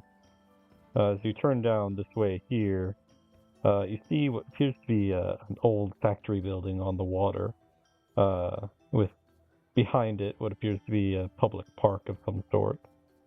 And as you're going past, some very large, burly men, that sort of seem to be carrying something inside, sort of look over and glare at you as you slowly paddle by in your public boat. Me? Mm-hmm.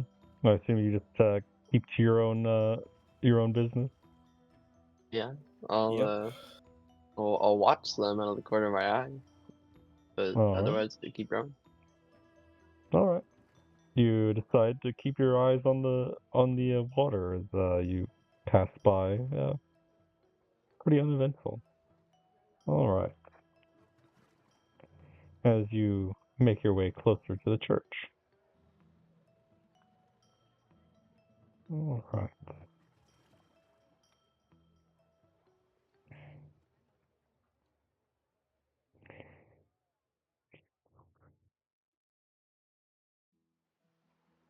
All right.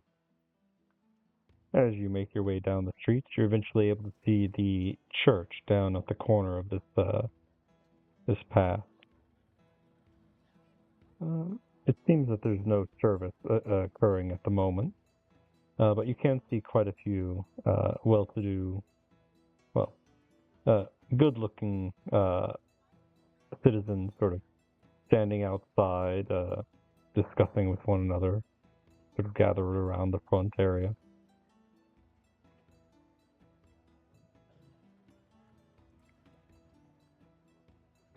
What would you like to do? I get the vibe that it's like a membership thing, or can anyone go inside? Is it public? Do we get weird looks for going in? You see a couple of people walk inside, past these fine folks. Doesn't seem they're like stopping or checking anything about those people. And it just immediately from outside of the building, can I tell what this church is dedicated to the worship of? Hmm. Giving a quick look around, it seems that they are dedicated to the worship of the god of the sea, at least from the holy symbols outside their building.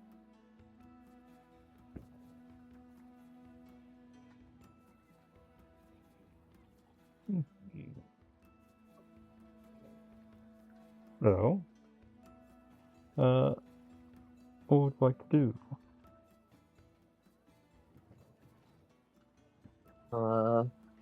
Go inside. All right.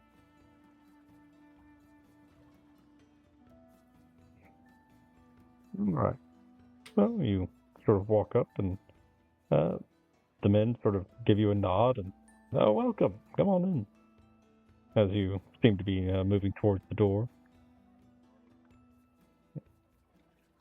They just give you some polite nods and, hey, how you doing? As you enter the church, it's a fairly plain-looking place. There's probably enough pews for maybe 100 or so people to be here at a time. Judging by the population of the city, you'd say that's certainly not enough. It's the only church in town. But looking around, there's only probably 5 or 6 people here right now. Some of them in the pew praying, others sort of cleaning and milling about. Any Bruce around? Oh, looking around, there's no giant buff men within sight, so I assume none of these people are Bruce.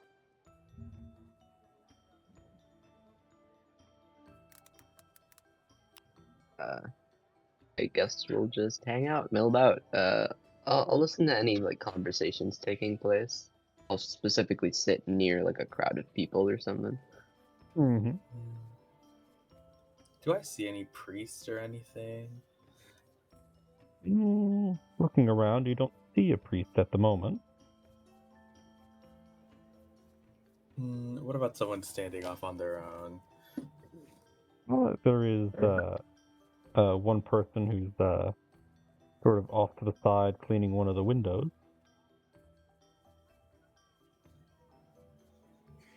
Broth will approach them. All right. Oh, need a hand. Oh, oh, oh no, I should be just fine. Just sprucing up the place. It's quite a lovely church. Well, I've thank you. never. I'm not too familiar with this type of worship. I'm not from this area, if it wasn't obvious. I see. Oh, you're welcome to stay as long as you like. Church is open every day from uh, sun up to sundown. Uh, if you'd like to stay the night, that can be arranged as well. This is a safe place where you can stay and learn. Learn about the goddess, the god of the sea. Yeah. What? Hmm. I would be more interested in learning about that. Oh, wonderful. If you'll give me a moment to finish up here, I can be happy to introduce you to our pastor. Sure, no problem. As Roth will step back and go over to Mark. All right. I've sat myself on a pew near a group of some people, and I've pulled out my newspaper that I've already read, but I'm reading it again. And just listening to any conversations taking place. All right. Go ahead and roll perception. I should put proficiency into that because it's not good. 8. Okay.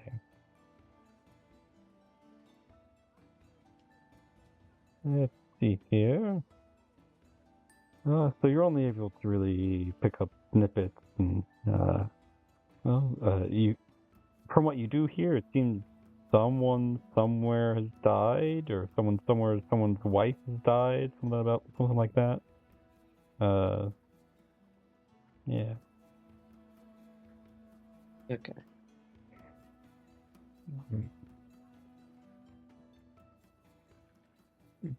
So it's not too long after that.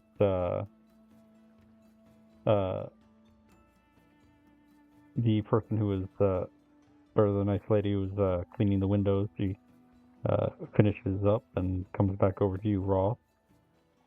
Well, please come with me. You can meet Mr. Alphonse. As he begins leading you to one of the doors near the back of the church. All right, Roth will get up and say, "You would interested to come along, Mark?" Yeah, sure. I'll join. All right. As you sort of get up to the front, this fine young lady knocks on the door. Just says, Alphonse, we have some visitors who'd like to speak to you. As you hear from the other side of the door. Very well, I'm free. Please let them in. As she opens the door, you're greeted by this man who stands up in front of you. There we go.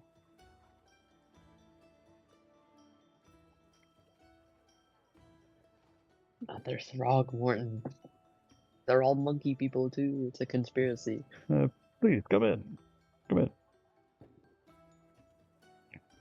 He just adjusts his glasses and welcomes you in.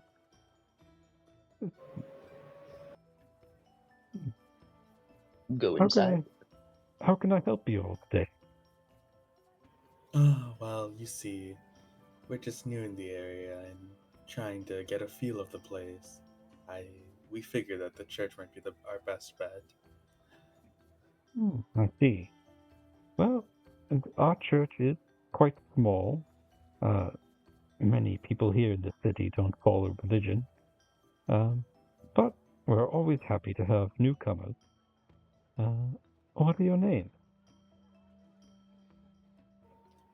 Roth. The sort of. Oh, very nice to meet you. My name is Alphonse Throgmorton.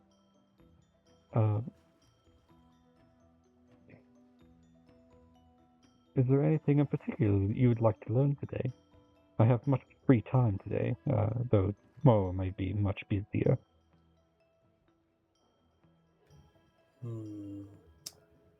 Well, I was just curious learning about the general faith of the church.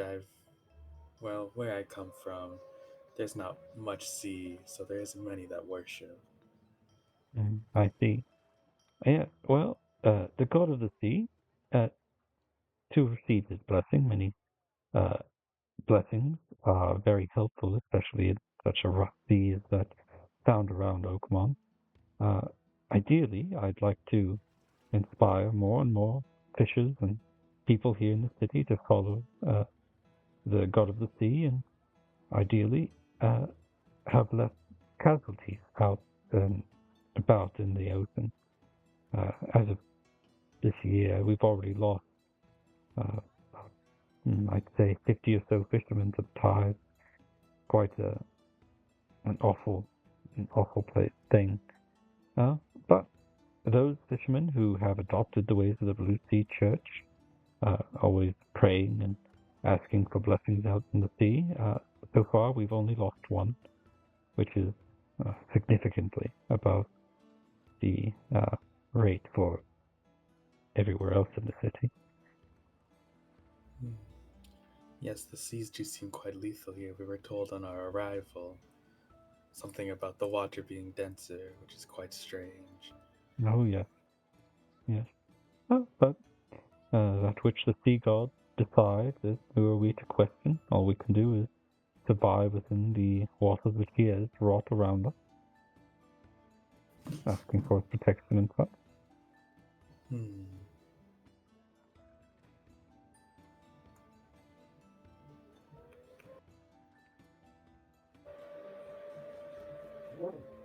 Mm-hmm. Hmm.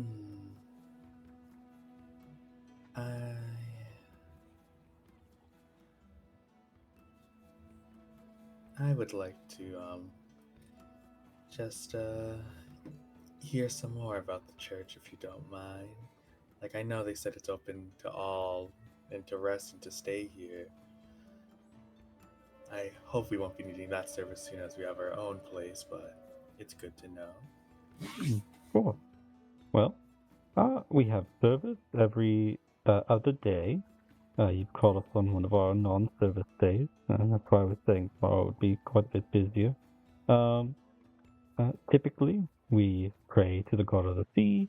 We give offerings, typically in the form of cooked fish or uh, trinkets.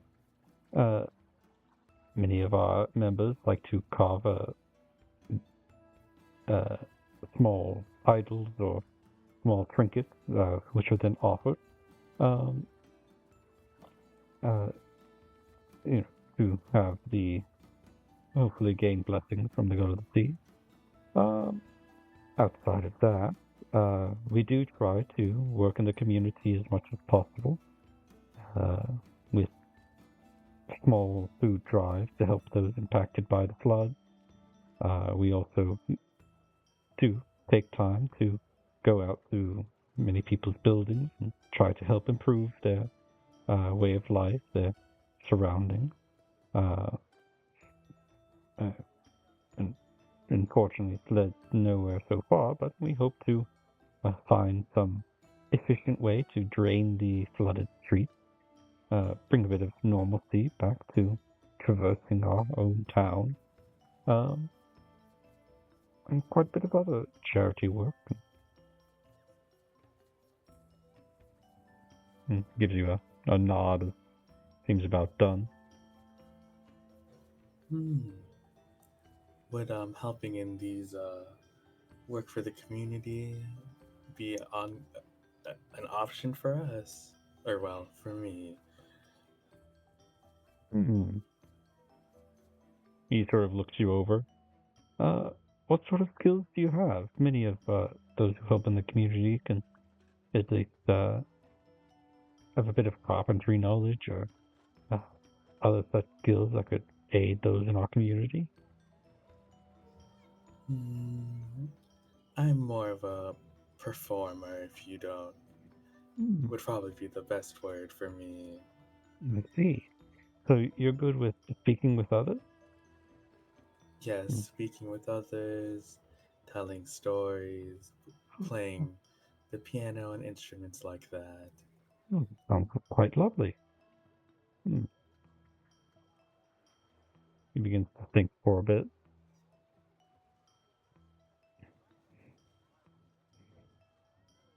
Well, um, some of our clergy members do go to spread the word throughout the city, sometimes going from household to household. Would you be opposed to that sort of work?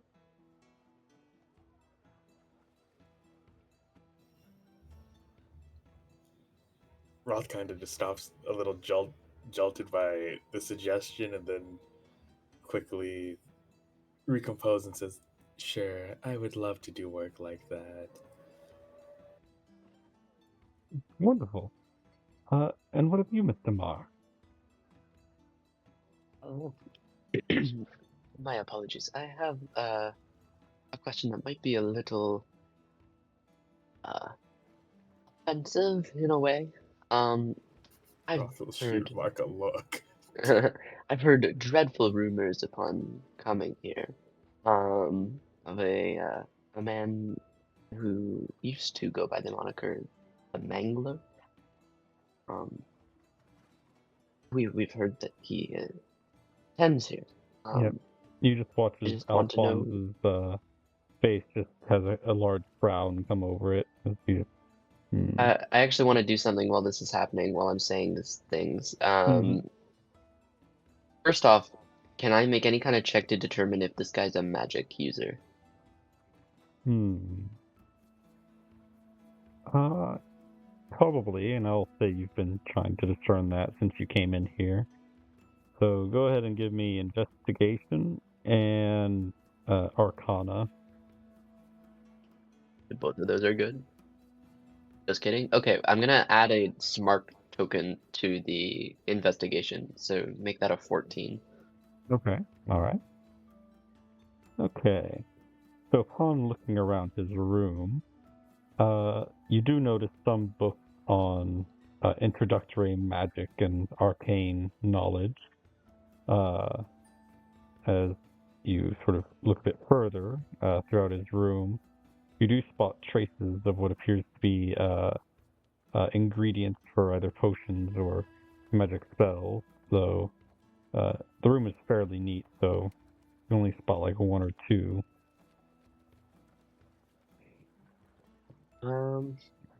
Well, screw it. I'm gonna cast Detect Thoughts on him.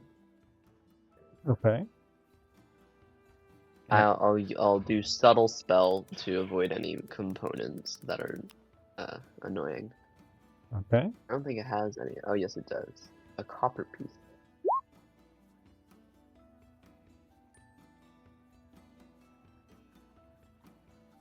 Okay. So I believe at first I just get his surface thoughts, but if I want, I can dig deeper. Yeah. But that has a risk attached to it. Yeah. Give me just a moment. No problem.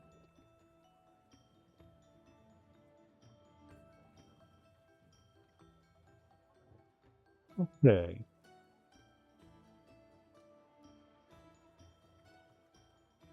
Please make a intelligence saving throw of DC 15. I'm sorry, I need to make an intelligence saving throw? That is correct. Uh-oh. Ooh. 18. Okay.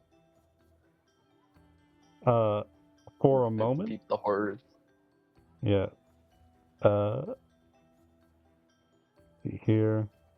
You'll take 4 temporary sanity damage Oh, yikes. as for a moment your vision sort of darkens, like the entire world is, or like you yourself are going blind. But in this darkness, you just see, in the corner of your vision, not directly in front of you, a white Cheshire cat-like smile as it sort of whispers in your ear before you snap back into this room, in the middle of your sentence, as uh, Alphonse's frown has sort of gone into a quizzical sort of look as you've stopped talking mid-sentence. Uh, my apologies. I'm not feeling very well. I think it'd be best if I leave. Of course. Can I get you some water? My Or apologies. No, that won't be oh, necessary. Thank you. all right. Take care as you take your leave.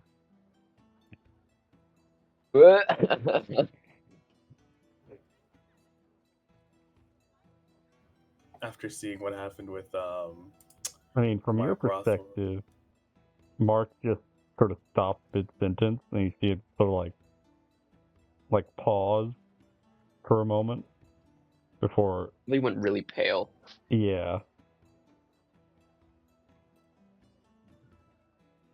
as he does his excuse to leave. I believe I should follow him as he seemed quite ill. But it was nice meeting you, Pastor Yes, of course. Alphonse. As As he'll reach out his hand. he also opens a desk drawer and takes out a small sort of carved coin. Please, if you ever wish to stop by, this will let you in during our nighttime. Our night. Just place it on the door and you should be allowed in case you ever wish to visit during those times. All right. Well, we'll be in touch. Of course. Have Take a good care. evening. As you both leave the office. Are you all right? I think he's kind of like leaning on the wall or sitting on a pew and kind of like breathing a little. Quite bold to ask him that question straight away. I was hoping we'd warm him up, or maybe ask someone not so high up in the ladder. Yes, my apologies.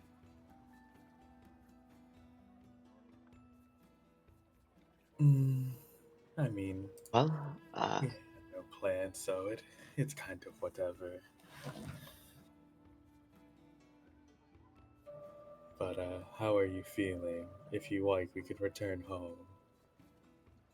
no, I believe I'm fine. Was there anything else we needed to do here or today? Well, I suppose not. The only other interesting thing I saw in the newspaper was I believe there was a magic item listing. Ooh, let me read it. City smalls, mercenary needed. We already did that. Power plant, ripples. Yes. Come to address and read heights to buy some magic items. Don't haggle. You know what I got, so don't try to lowball me.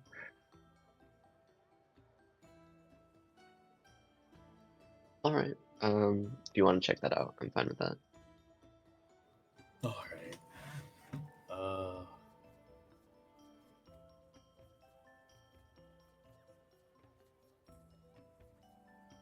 Thanks. Let's see here.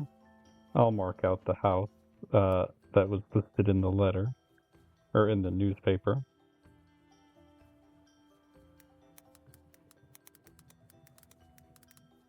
Here we go. Mark. Okay. So, as you leave the church, sort of looking around, you do spot someone who's easily 2 heads above the rest of the people around him. Uh-oh. He doesn't seem, malicious, but he's certainly a very cutting figure. Let's see here. I will give you this image in the Discord on what he sort of looks like. Ah, it's the guy. Mm-hmm. Was my concentration broken on detect thoughts? It was, yeah. Ah, okay.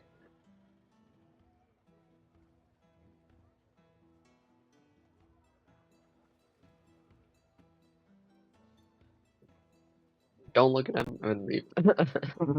Heading out, going away, the other direction. Understood? Yup. All right. So, you know that the magic item house is in the bad part of Reed Heights. How you'd like to get there?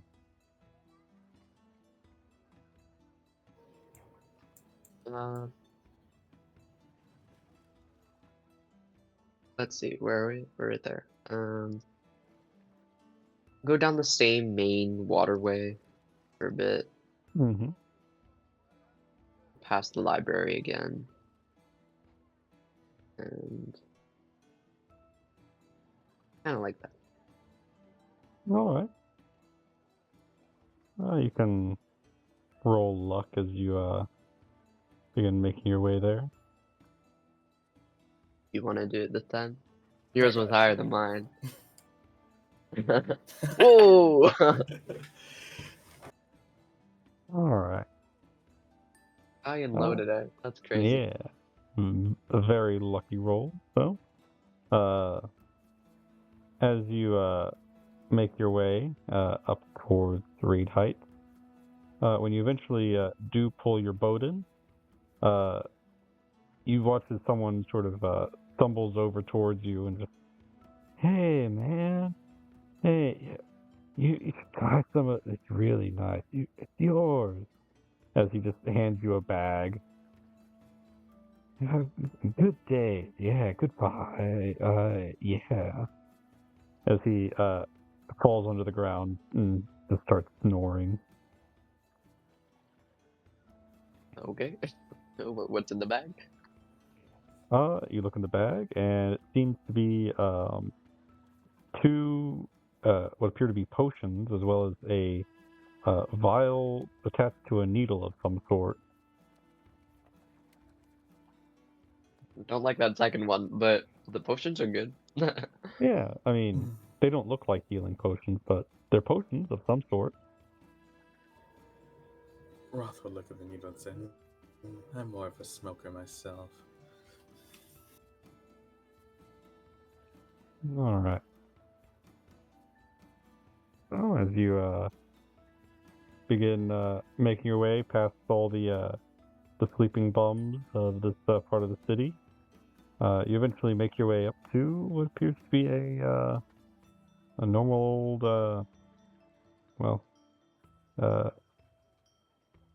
sort of what's it called? A normal old apartment building. It's a bit run down. There's trash everywhere on the streets, but kind of expected for this part of the city. All right. But you found the address. Before we go, before we go in, Roth will just cast Detect Magic to have it active while we're looking at the stuff. All right. You cast Detect Magic. You do notice a couple of magic signatures coming from upstairs. on the second floor, or well, it's more like the third floor, but looking at the front door, which is currently not on its hinges, you'd say you can probably let yourself in.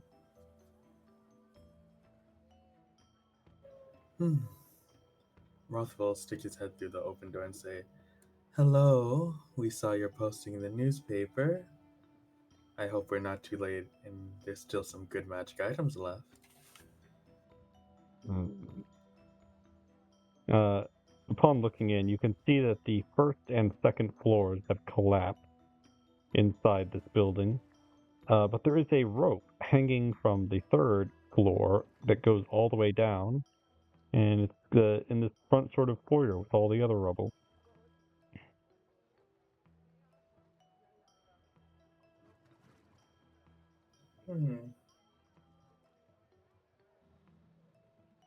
Running speed, I could climb the wall like a freak. I'll take the rope. Mm-hmm. You Yeah, grab well, the rope, give it a tug, and you feel it move, and you hear a ring, ring come from upstairs. All right. Wait just a moment.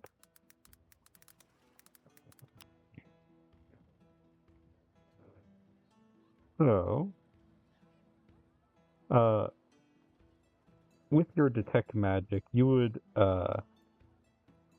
would feel a quick burst of conjuration magic that quickly occurs and then dissipates very quickly before you see someone lean over the side of the railing with a large pair of what appear to be spears as he's sort of holding them against the rope.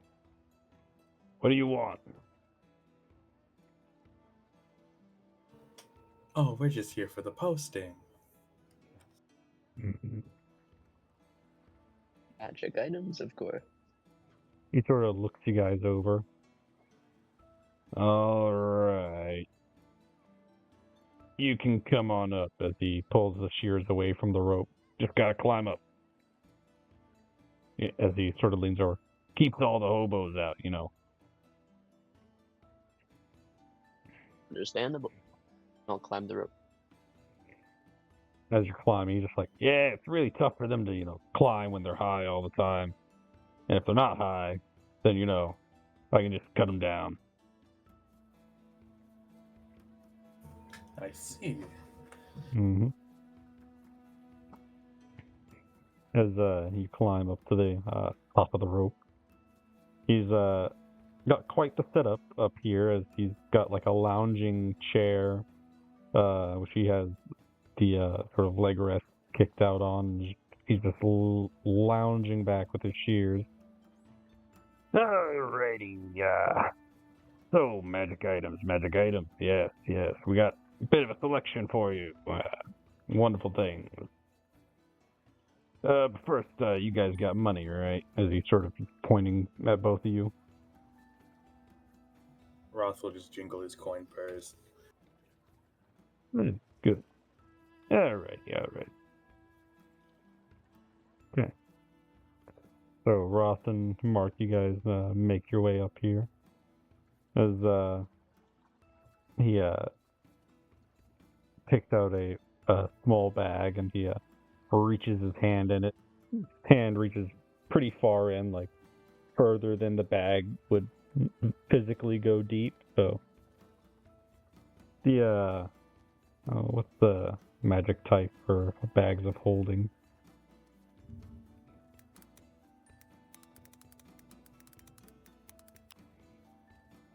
I'm not sure, actually.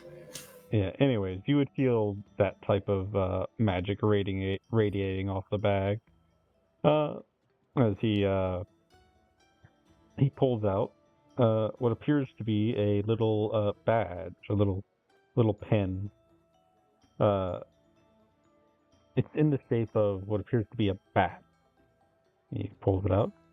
Alright, this here's a listening pin. He sort of holds it out to you.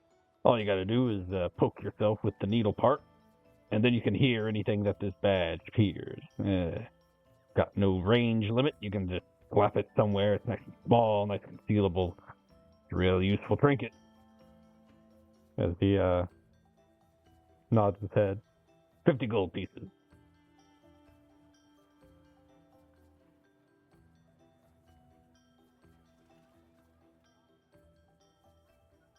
What? You can hear anything. Yeah, anything that the bad can hear, you can hear. Pretty neat. Yeah. Wow. That's interesting. And What all for the about low price of 50 gold pieces.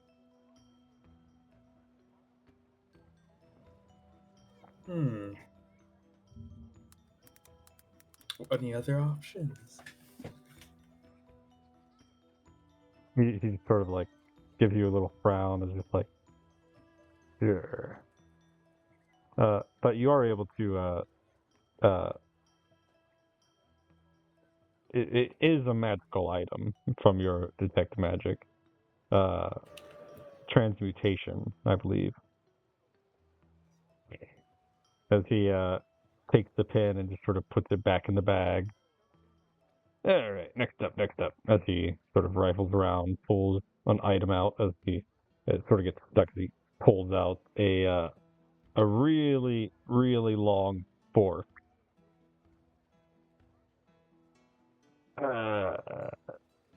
As he starts putting the fork back in the bag.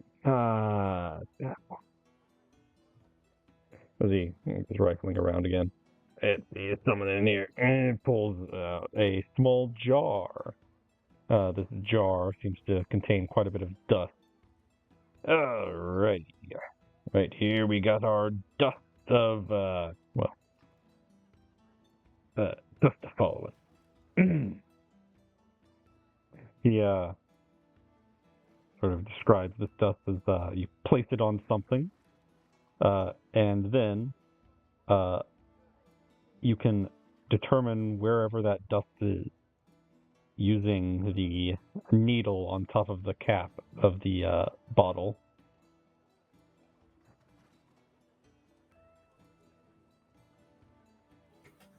A lot of location and tracking stuff you have. All coincidence. Purely assure you. And you do notice that probably a third of the dust is missing currently from the bottle.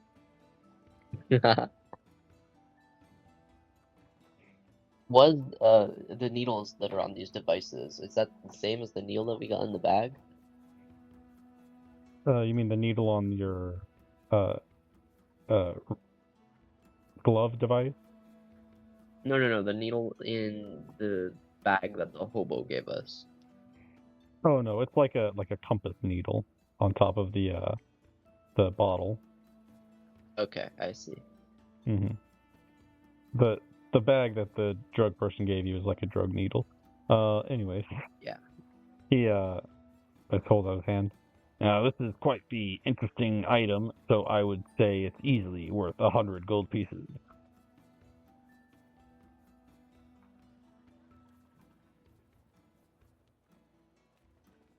Do you have anything not tracking related? Hey, look, what you want? You want something to kill people? You know, stabby? You want something to blow something up? You just gotta tell me. I mean, it's gonna be pricey. Yeah, sure. If you want stuff like Any that. of that would be nice. Anything to defend myself. Defense. Alright. He puts the jar back in the bag. Let's see here. Maybe conceal myself. Avoid getting into conflict altogether. Yeah. What is it? Defend yourself, conceal yourself, and pick one, man. Let's go concealing myself. Alright. As he rifles around, he pulls out what appears to be a bowler hat. Either you guys got 1,000 gold lying around?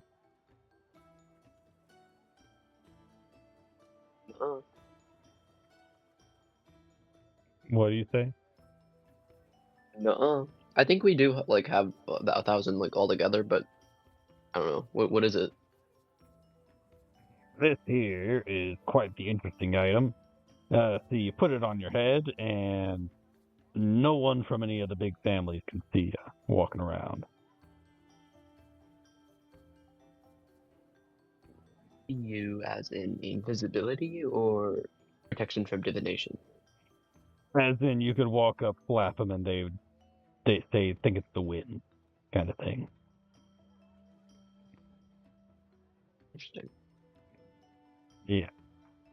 So, as I was saying, got about 1,000 gold lying around. Not currently on hand. Well, then you're not currently going to have this hat, as he puts it back in his bag. Understood.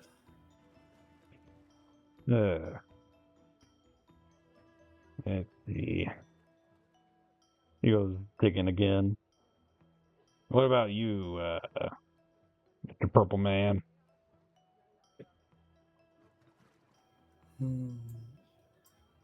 I prefer baby blue, but I don't know. I haven't seen anything that just speaks to my interest. Hmm. I want to see something strange or a little weird. Ranger weird. Yeah, I can do that. As he goes digging again.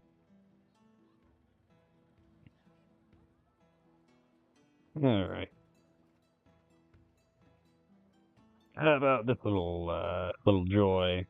As he pulls out a small skull of what appears to be a raven or some sort of bird. The head immediately starts screeching like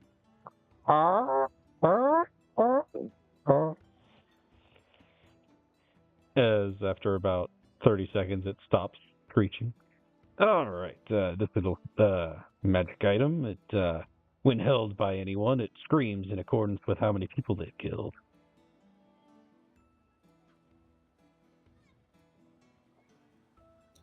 How much? For this little baby, I charge, let's say, 50 gold pieces. All right. Roth will hand him 50 gold pieces. Pleasure doing business. As he hands you the small raven skull. How long does it screech? How many people have you killed?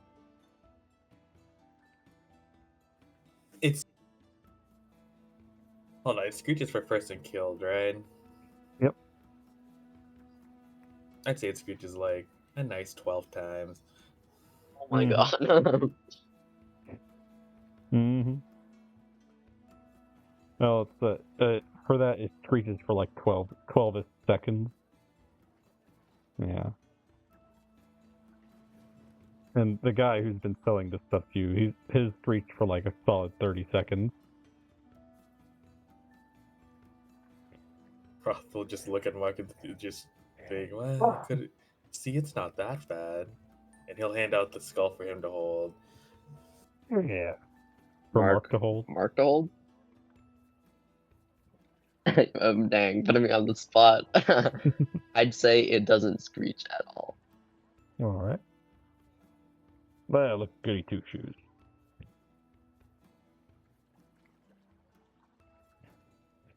Because the That is good to know. alright. Let's see here. So I don't got anything in your price range, as he points at Mark, that would be good for concealing. Well, let's switch back to defense then. Alright.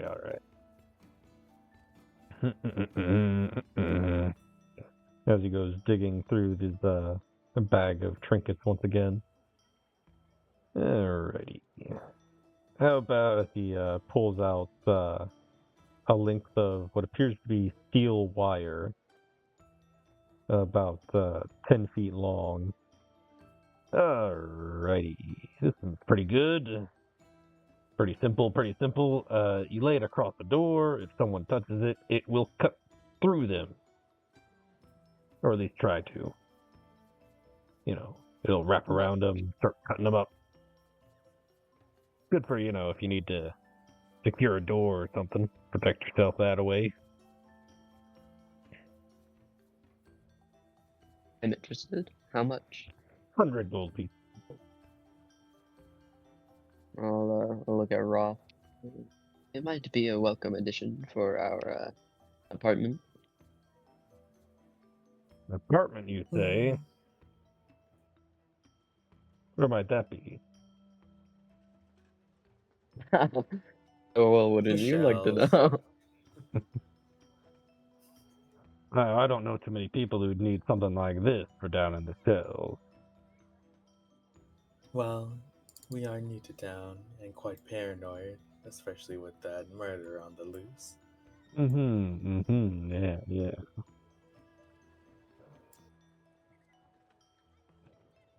Well, if you got the 100 gold, I can sell it to you. What do you say, Roth? I can afford it.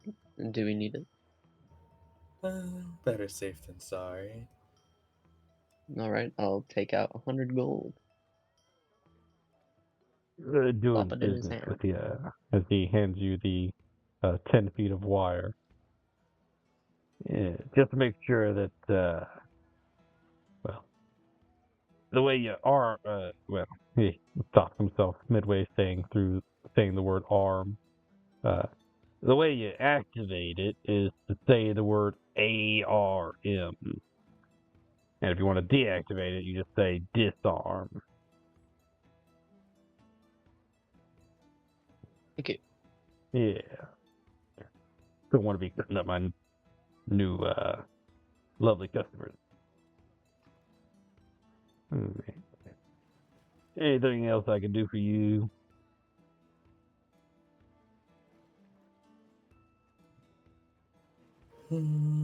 Not as of now.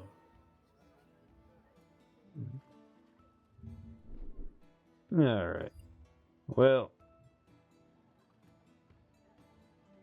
if that's all you needed, come back when you get some, thicker persons,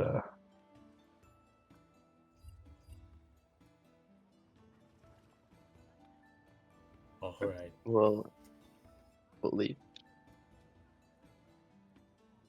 Bye-bye. As he gestures to the rope to climb down.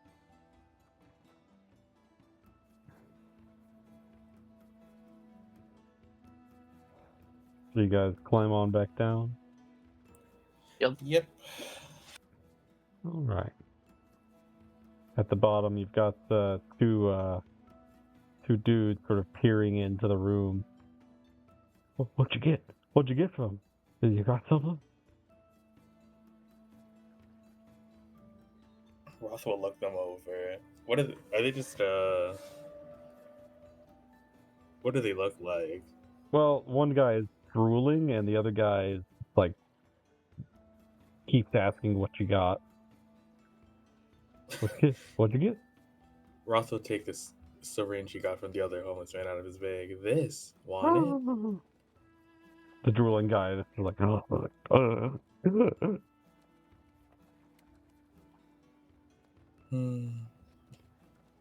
here you go.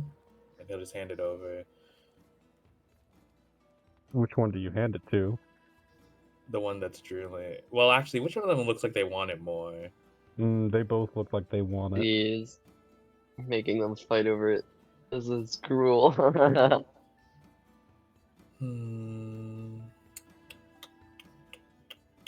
Roth will just hold the syringe and just do eeny, meeny, miny, mo and give it to one at random when he stops.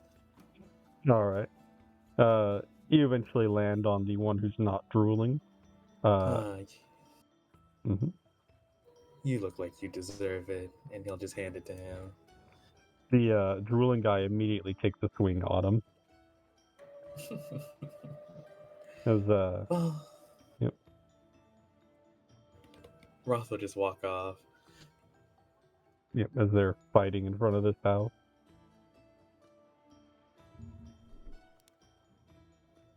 And he'll just look over like, trucks are such a nasty thing.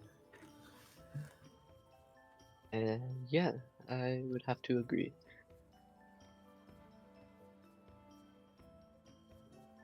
Alright.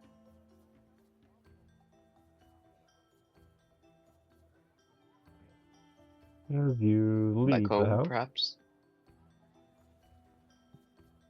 Mm-hmm. Yeah, I was gonna say. You didn't What have any time plans is it right now? It's definitely much more into the evening. Probably around 7-ish or so at night.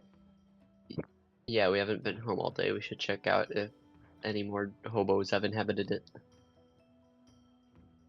Mm-hmm. Alright. Yep, we'll go there. Go ahead and roll luck as you round the corner for your house. I'll do it again.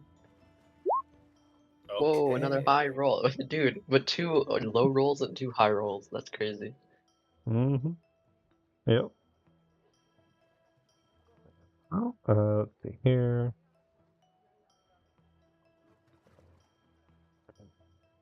That person's not home right now. Yep, you guys would return to find that your home is nice and clean. Wait, it's clean? Oh, it's cleaner than you left it. Someone came in here and cleaned, but looking around, you don't find anyone else in the building. Interesting. Are any items missing? No, everything's there. Your mirror's been shined. Every bed has been made. The hole in the wall in the basement's been fixed.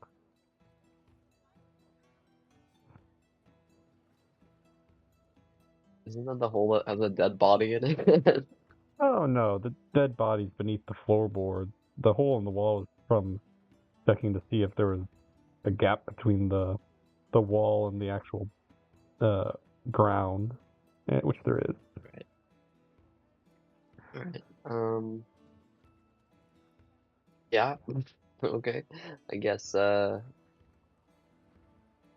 we don't want to arm the thing yet because yeah, the doctor, John, will come back and he'll Did, get like destroyed by it. did you say the word arm? Oh no, not in character. Okay, okay. That would be funny. I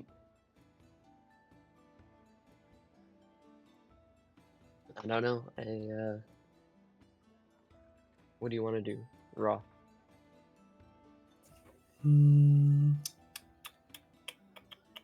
I wanted to you want to attempt a seance in the basement? I felt some weird energy there the other day. Sure.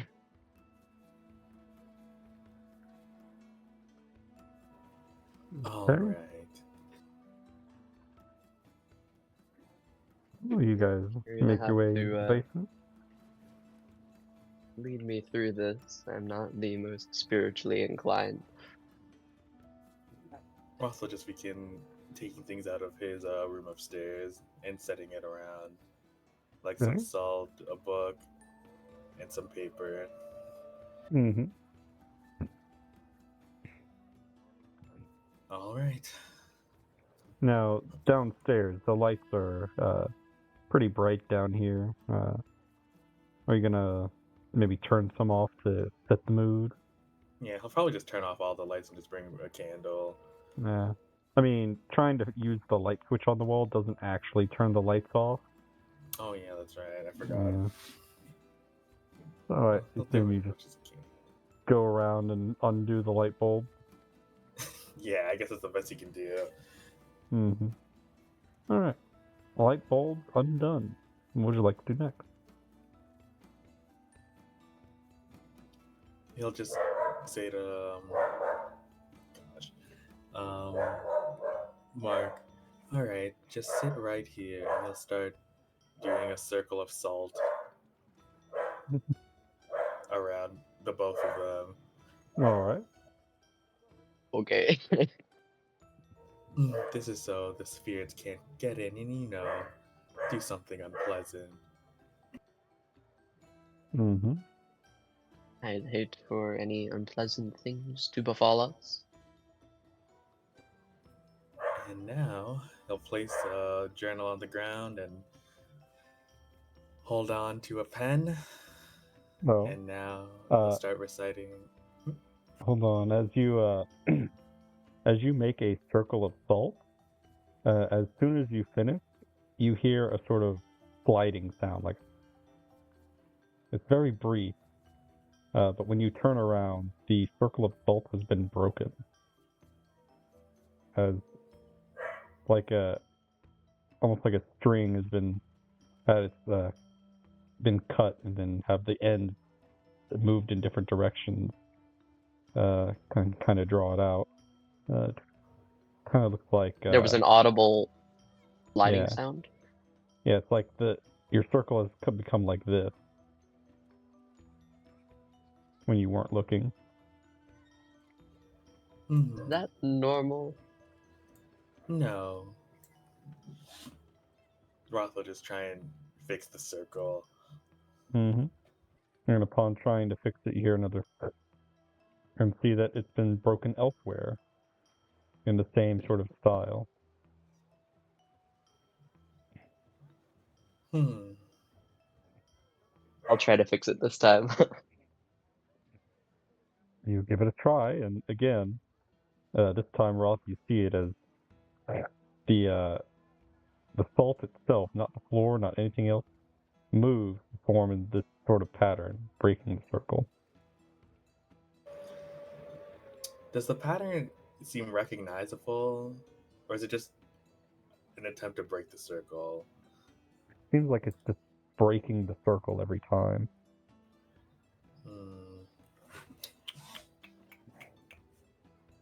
Roth will just hurl the journal. Well, if you're here, as I suspect you are, I would be interested to talk, if you would like. He'll place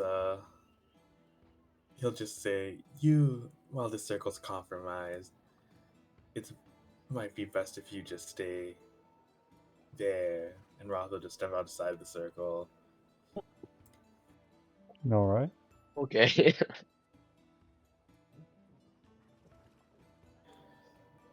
Roth will open a blank page and he'll put his pen to the paper and start channeling whatever mantras that the spirit that exorcists say as he tries to feel the spirit to get them to write through him on the page. All right. What sort of check would you like to make? Arcana, religion, or? We can do Arcana. Okay.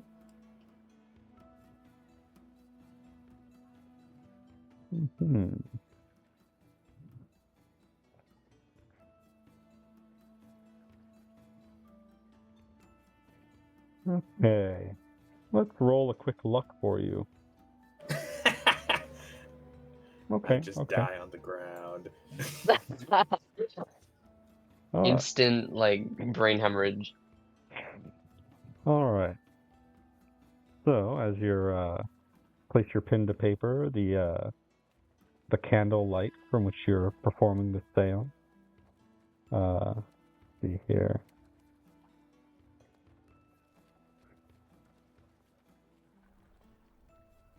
You begin to sort of feel something as the flame on the floor begins flickering, plunging the room into a bit of darkness, and then the light comes back as it goes back and forth, and you begin to feel something, but your hand doesn't seem to move.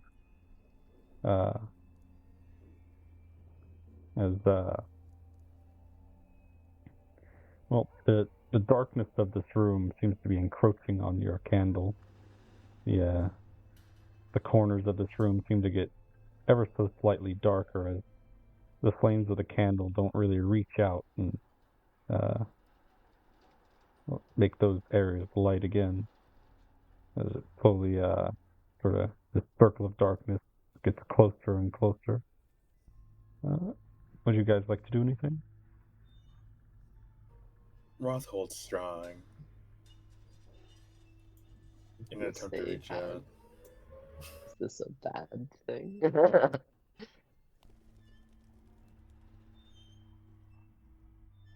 Mark, darkness supposed to be doing that? Shh. Not doing anything, I'm just looking at Roth. Mm-hmm. He'll Mhm. shut up and just sit there. Mm-hmm. Let's see. Also roll a luck for Mark as well. Right. Less lucky. Mm-hmm. All right. As Ross, the flame in the middle just slowly gets smaller and smaller until eventually, poof, it goes out as you're plunged into darkness, complete and total. Uh, it's very, very quiet as Ross, you begin to hear something sort of whisper in your ear. What does it do? As go ahead and roll a Constitution saving throw. Oh no. Before I roll, what kind of feeling do I get from it? Malicious.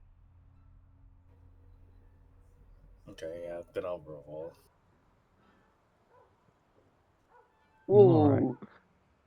As it feels like something is trying to peel a fingernail off of one of your hands, but you clench your hand and it goes away. You do take one bit of bludgeoning damage from the feeling in your hand. As Mark, you hear whispered in your ear, "Does it feel this?" As you feel something beginning to pierce into your back. It's very Did small he let out needle. like a little like Yeah, please make a Constitution saving throw. Funny. Very good. As you take one piercing damage, as you feel something has done something to your back. What would you all like to do? I'll turn around. In this darkness, you're unable to see Nothing there. anything. In that case, I'll cast dancing lights and light up the room. All right. As light returns, Roth, you're able to notice a bit of blood coming from your middle finger on your writing hand, and Mark, you feel a bit of a little drop of blood rolling down your back. Hmm. Roth will just attempt to end the ritual then. All right.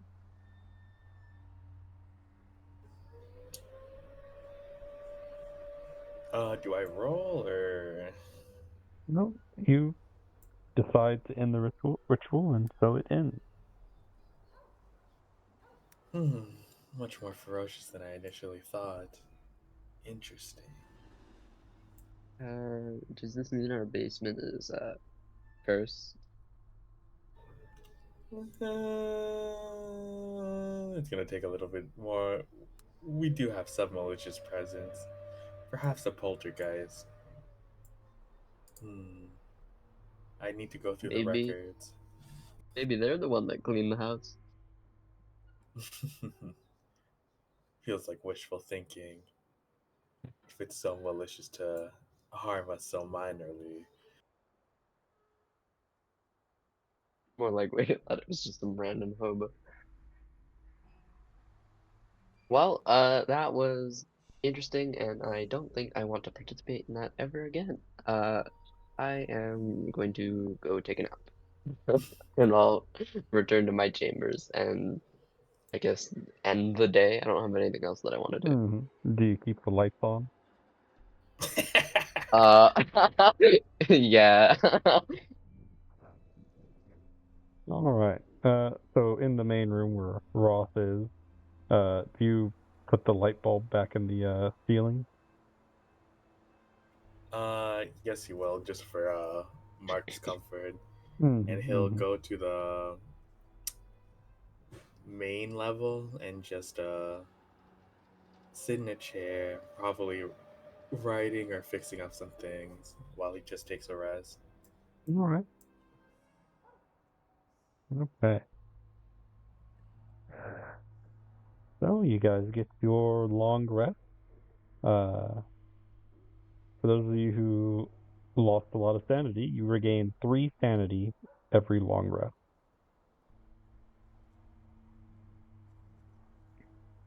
Mark, what's your current sanity at? 14 out of 15. Okay. All right.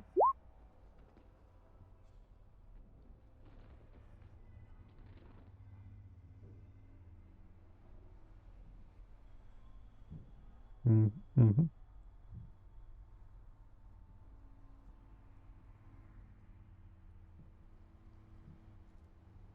All right.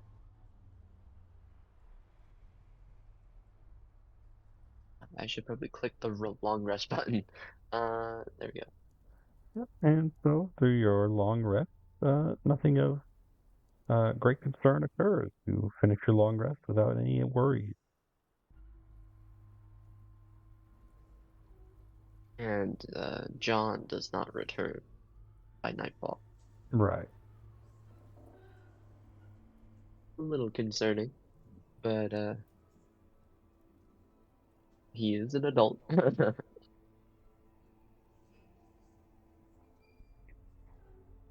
All right.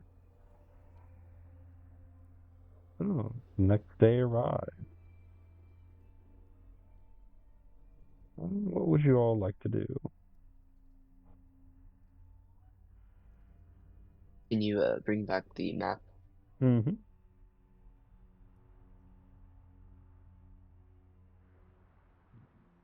So, out of character, Roth.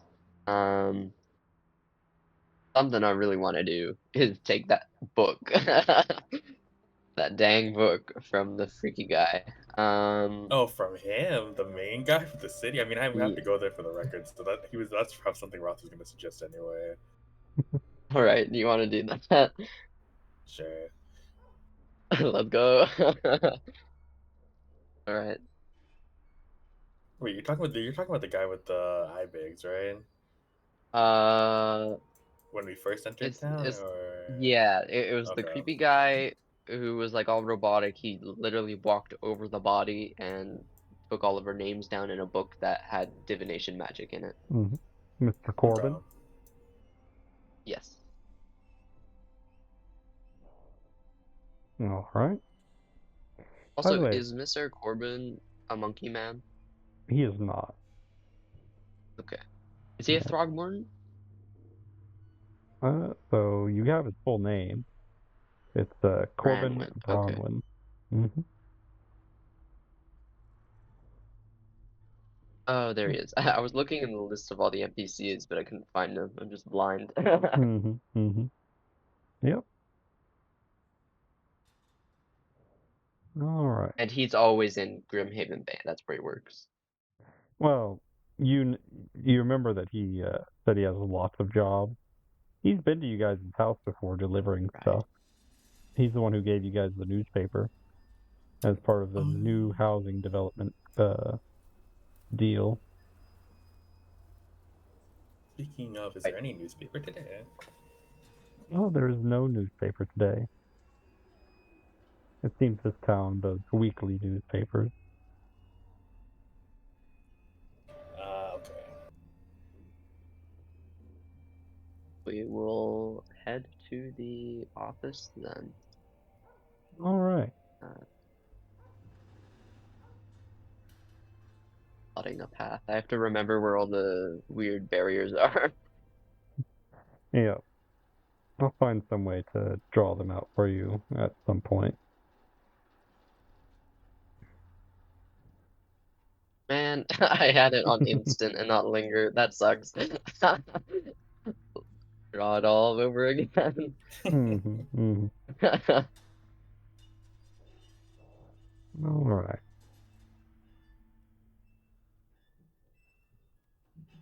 There we go. Good. Alright, so your goal is to make it to the post office.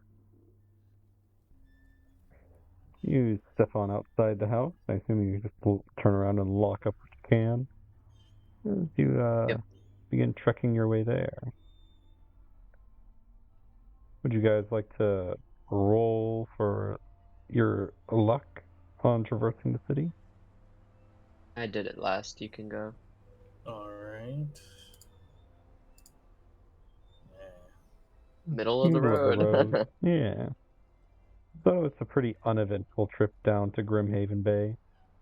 You cannot Bardic Inspire the luck roll. Oh no, sorry, that's just for my tail, for what I see. ghost tail I'm holding. Gotcha. Alright. Let's see here.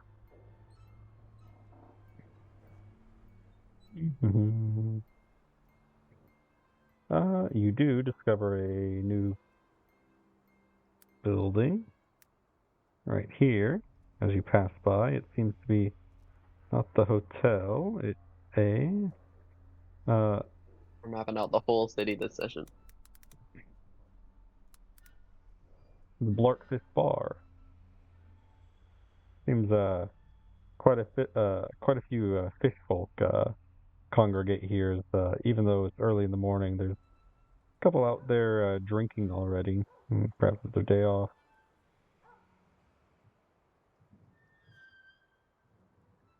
All right.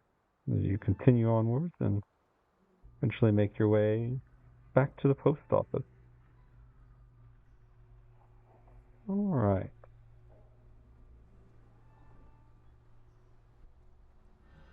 Is it open? So approaching the post office, it does appear to be open. Right. Roth, I would hate to repeat the same mistake of yesterday. Once again, I apologize for that. But learning from my mistakes, what is the plan? Wait, did you tell me you're trying to steal the book? He probably mentioned it at the house in person. Ooh. Like he mentioned that he wanted it and that he didn't like that they had it. Hmm. I don't know if we can get it today. I mean, that feels like it would take quite a lot of work, and that Corbin guy does seem quite vigilant, even though he's pretty much sleep deprived all the time. I Well, what mean, did you want to get from him? It was the oh, records of the house. yes, I was here to access the public records. All right. Let's say this. If uh, we'll we'll make that our main goal. But if the opportunity arises, uh, and he steps out of his office, we'll take the opportunity. Alright, but if things go wrong, you're going down for this one. I took the last one. Oh, that is only fair. Guess we enter All into town hall. right.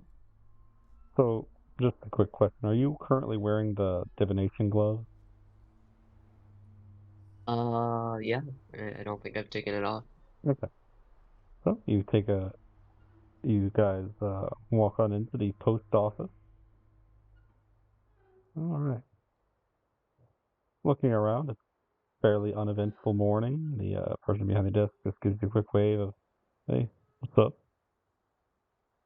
As they go about just what appears to be signing some paperwork, going through some papers, and not really regarding you in any sort of meaningful way.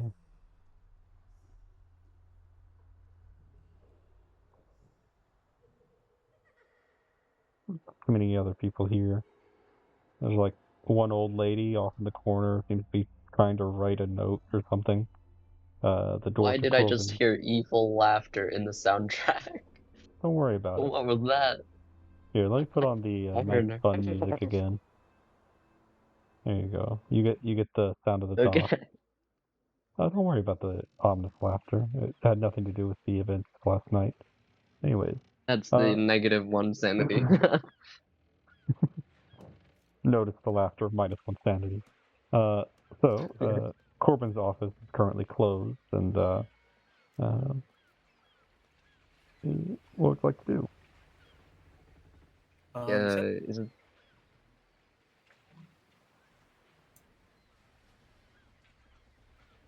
you can go. no, it's okay. You go first. Okay, I was gonna ask, like, the post office is open, but Corbin's office is closed. Right. At least the door to his office Okay. is shut. At the moment. There a window? There is not. You remember that his office was really small. They may have just converted a broom closet into a room with a bunch of filing cabinets in his desk, which he had to climb over in order to sit behind it. Poor dude. Just kidding, I hate him.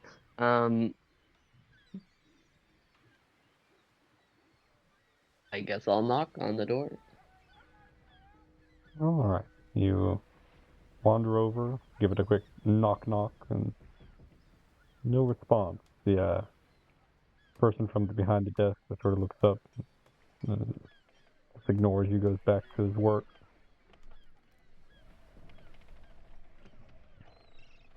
Roth will just go over to the person at the desk and just giving a small signal. If Mark wants to do whatever, he'll just keep this guy distracted. Mm-hmm. Is the So, door locked? I jiggle the handle. Jiggle of the handle. It is currently locked, yes. From what I remember when we were in there, it was literally just a closet. There weren't any other entrances or windows on the inside. Correct. Dang it. And there's only one other person in this office right now. It's that guy. There's the guy behind the desk and the old lady who's focused on writing a letter. Dang it. Not today.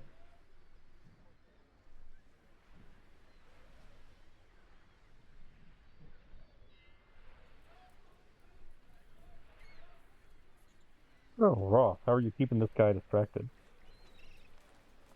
Oh, hello, good sir. Good morning. Yeah, can I help you? As he sort of looks up from the paperwork. Well, I had a couple questions. First, I wanted to see if I could access some public records or if you had any available here. He just sort of looks at you. Well, we bought a property, and I wanted to know about the previous owners and all that kind of shablam. You can get that stuff from the city hall. Ah, how would that process work? Could you explain it to me? I'm new here. He just sort of lets out a sigh and just like, no, you just gotta go to the city hall. They got a bunch of clerks there who manage all this stuff. Just tell them what you need. They'll walk you through the process once you get up there. Ah, I see. So, how far back do the records go at City Hall? Look, man, I don't know. Ask the city hall people. I've handled the letters. But you would know more than me. Speaking of letters, if I wanted to send a letter back home, how would that work? Yeah, he goes on to tell. Yeah. No, Go ahead, Mark. you could go. Okay. While he's doing that, oh God, do I really want to do this? Yeah, I do. Why not? I'll, like I didn't get the memo that nobody's inside, I'll start banging on the door really loudly. And while I do that, I'm gonna subtle spell cast knock. Okay. So it's very loud. I don't know if you want to make me make a check to conceal the fact that it's magically created a sound of knocking, but I don't know. That's what I'm trying to do. I'm trying to conceal the fact that I've just cast a spell and that It's actually me making this knocking sound. Okay. This is stupid. Go ahead and roll performance to time your knock with the knock of the spell. Right? Performance. Am I good at that? Question mark. I'm okay at that. Oh, you're Ooh, really good at that. As that's the best I could do. as basically the guy behind the desk just looks around. Dude, don't break the door, man. And she's like yelling at you Sorry. over Do the loud knocking. you know if Corbin is here? Man, I don't. Corbin, like, he's got offices all over the place, man. This is like one of them. Don't don't make me write more paperwork about a broken door, man. Sorry. And And I'll then I'll he goes stop back. knocking. Look, he goes back to Ross. Look, if you want to write a paper, you gotta learn the English alphabet. And But I there's a assume. lot of letters in the English alphabet. Oh God. Uh, and they continue on.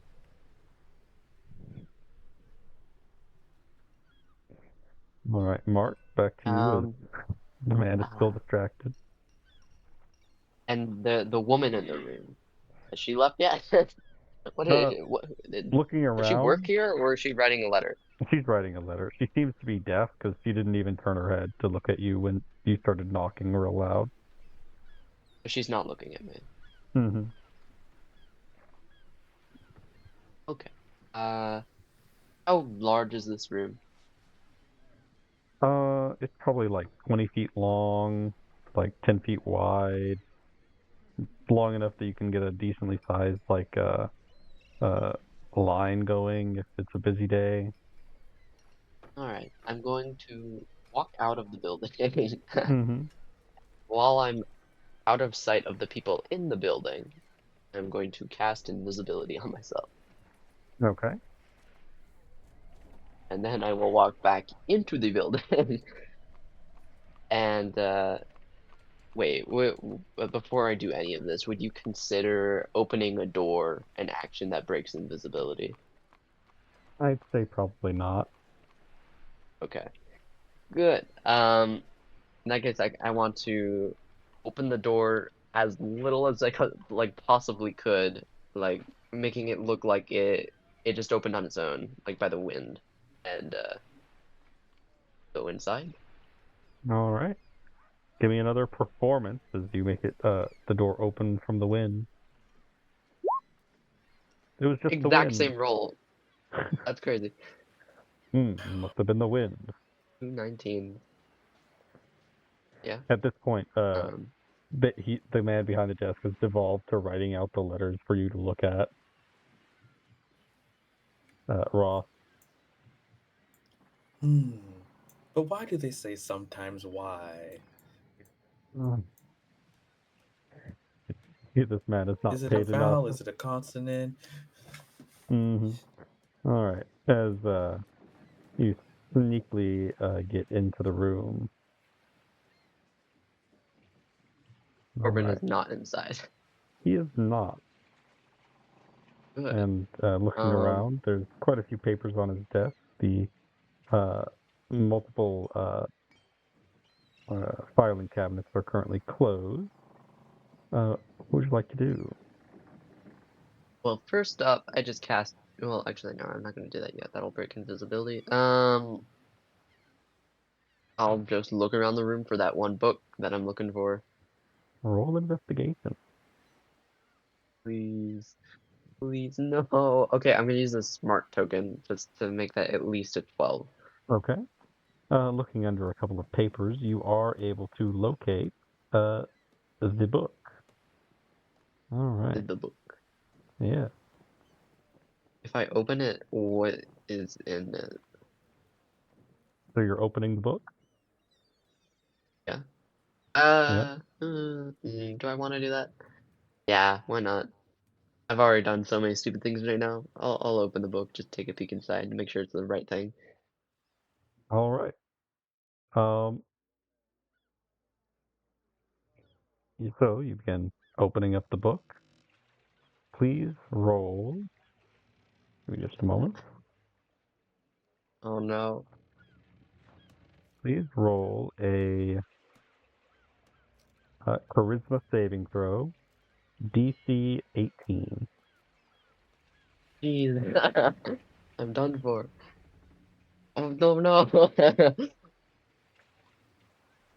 That is As a 7 with a +5. as a bright flash emanates from the book, you look at the book and you're not sure what to do with it. You've lost something. You've lost the knowledge and ability to open and use a book. Oh, like Oh, in general. In in general. general. Huh. Wow. What is this thing? Do I retain the knowledge that I had before about this book and the fact that I wanted to take it? Yes, you know that it is a book, Okay. and you know that you can do things with it, but no matter how much you try, your fingers can't seem to flip a page or even open it. What a weird artifact. And I'll put it in like a bag that I have. I believe I All have a right. backpack. Does all Okay. of that break invisibility? No, you just opened up a book and put it in your bag. So I would Okay. say that hasn't broken invisibility. Anything else of interest in the room? What are these papers about? Is there just so much stuff that it'd be impossible to look through? Or Yeah, okay. it's way too The much. papers that are on the desk right now, what are hmm they? They seem to be papers about the Oakmont housing development, what buildings are open, and there's no rhyme or reason to it. It's just like, this building is in Oakmont, or this building is in Coverside, this building is in the Advent, this building is in Old Grove. It's only one building though, because it's really expensive, etc., etc. Just buildings that are available for have housing units available throughout the city. Okay. Looking around, like I assume there's like file cases everywhere. hmm Um, any like labels for housing records? Nope. All these filing No. cabinets are unlabeled. Unlabeled. Okay. For each filing, how many filing cabinets are there? There's like eight along, four along each wall, and then his desk is sort of shoved in the middle of two of them. Okay. I'm just gonna open every filing cabinet and take a peek at the first folder inside and see if there's any information I can gain from that All right. You on open like up. Yeah. Uh, yeah. hmm. Files are a lot like books. No, what is a book? You know what they are, but as for how to have your hands utilize them, your hands just sort of fall into limp noodles whenever you try to interact with them. This is unfortunate. So I can't open the file either. Correct. Dang. Wow. What strange files these are. And with nothing else to do. Well, actually, is there anything besides papers and files in this room? Like, is there drawers in the desk that I can open and take a look in? Go ahead and roll another investigation as you sort of hop behind the desk. I can't gain nothing except for uh not knowing how to read a book from this room. Not knowing how to read or utilize a book. Uh, This sucks. mhm. So, giving another quick look around, you do find a couple of drawers, and thankfully drawers are not like books, so you can open them up and look through them. Uh, hmm. Uh, let's see here. What do you find? What garbage does Corbin have in his possession? You find a really nice looking old fountain pen that like is made out of the feather of a bird. Like it's really regal looking. Kind of packed nicely in one of his drawers. Um, you would also find his to-do list. Uh, actually, his all of his past to-do lists. It seems he makes a to-do list and then checks things off throughout the day and then saves it in his desk for later, I guess. But Okay. he's got like Um, a lot of them. and that's it. Yep. Oh, I will be leaving this room, losing something, All right. and that is what I do. I leave Okay. the room invisible. All right. And I assume you closed the door behind you. Uh, yeah, Okay. I'll All right. lock it if I can. Yeah. Uh, yeah. You lock it before leaving, so it's closed and locked once again. All right. And then I'll leave the building. As as you're leaving, you just see Ross trying to explain why the letter B does not make sense to the guy behind the counter.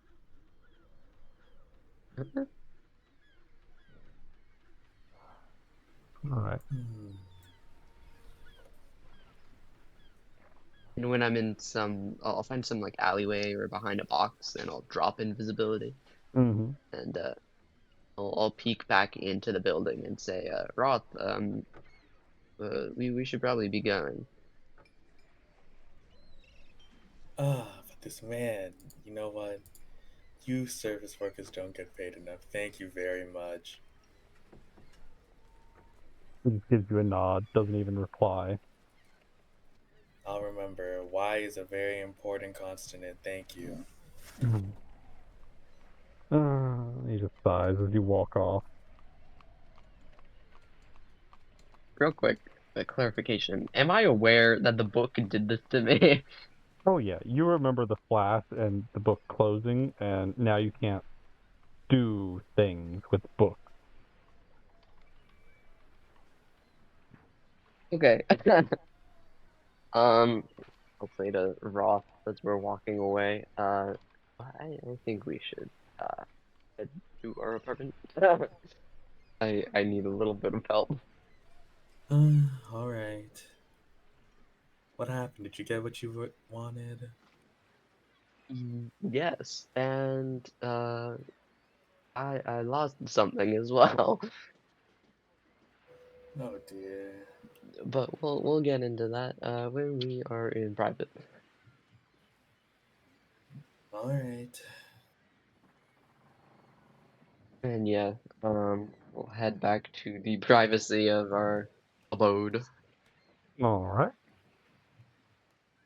You want to map it out, Plotting our or path. yeah, Yeah, sure. just in case you walk by anything neat and out of the ordinary. Actually, yeah, that's a good point. I'm going to take a path that we haven't taken already. Uh, let's go through cover side. Why not?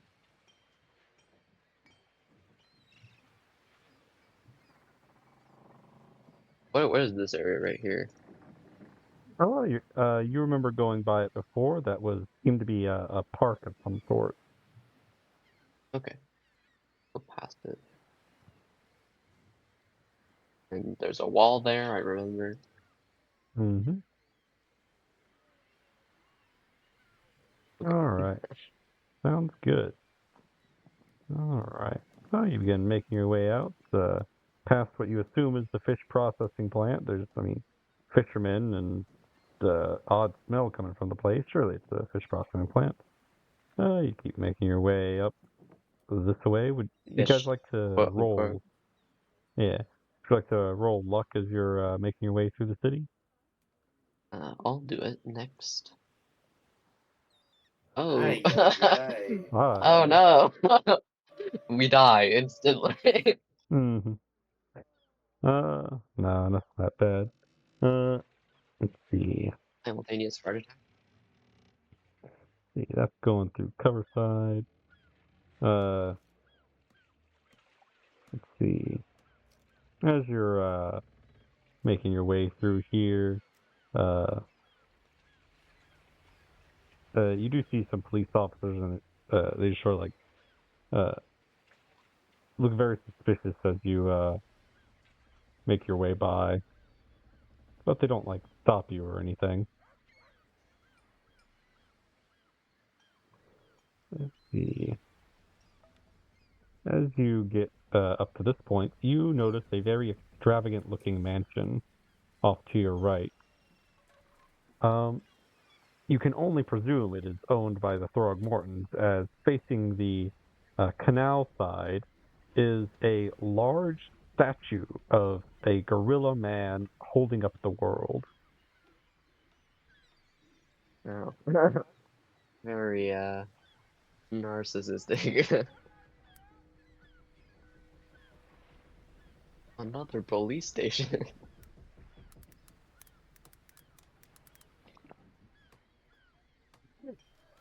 As you pass by the Throgmorton Manor, making your way over here, you go by this public park area underneath one of the a little bridge, and make your way up north.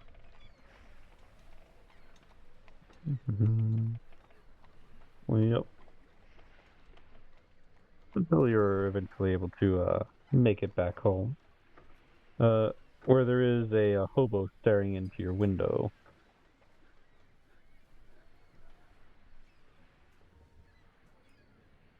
What would you like to do?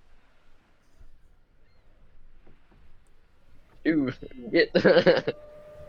To get roll intimidation Yeah, or oh. Uh, sure, why not? Intimidation. Can't be intimidated by someone who can't read a book. it turns around. I'll do your So get mean. as he starts walking towards you.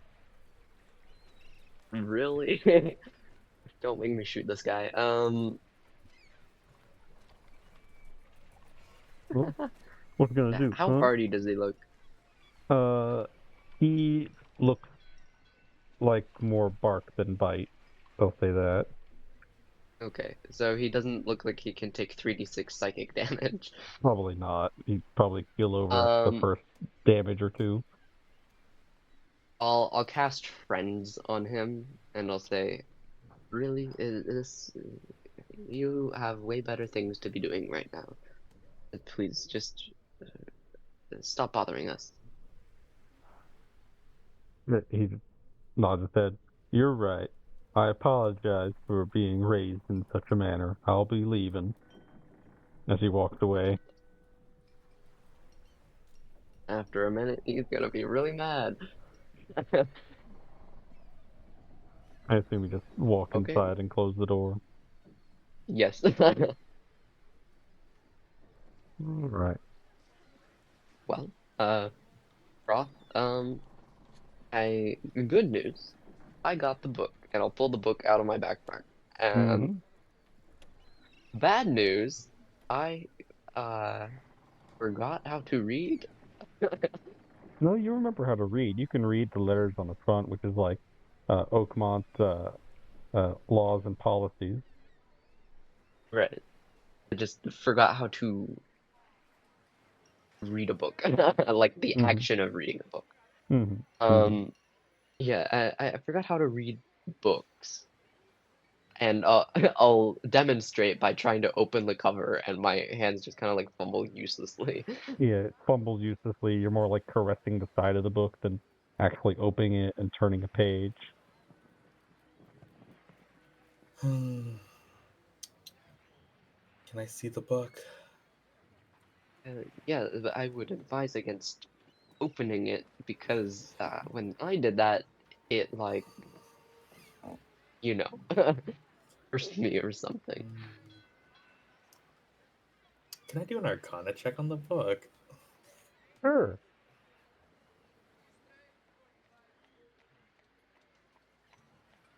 We'll do this. Really looking it 13. over, uh, there doesn't seem to be anything arcane about it. As the printing is like not magical printing. It's all regular ink and paper. You haven't opened it, but I mean, it doesn't have any sort of arcane tendencies that you would see in like a magical book. No jewels or anything to focus magic or anything like that. Hmm. And you remember that from back at the on when it was used, it didn't even emanate any sort of magic except for the brief moment people placed their hands on it.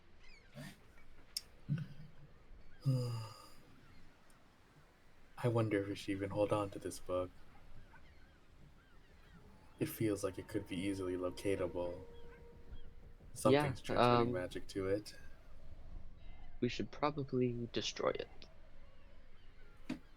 It's what I Hmm. was planning on doing.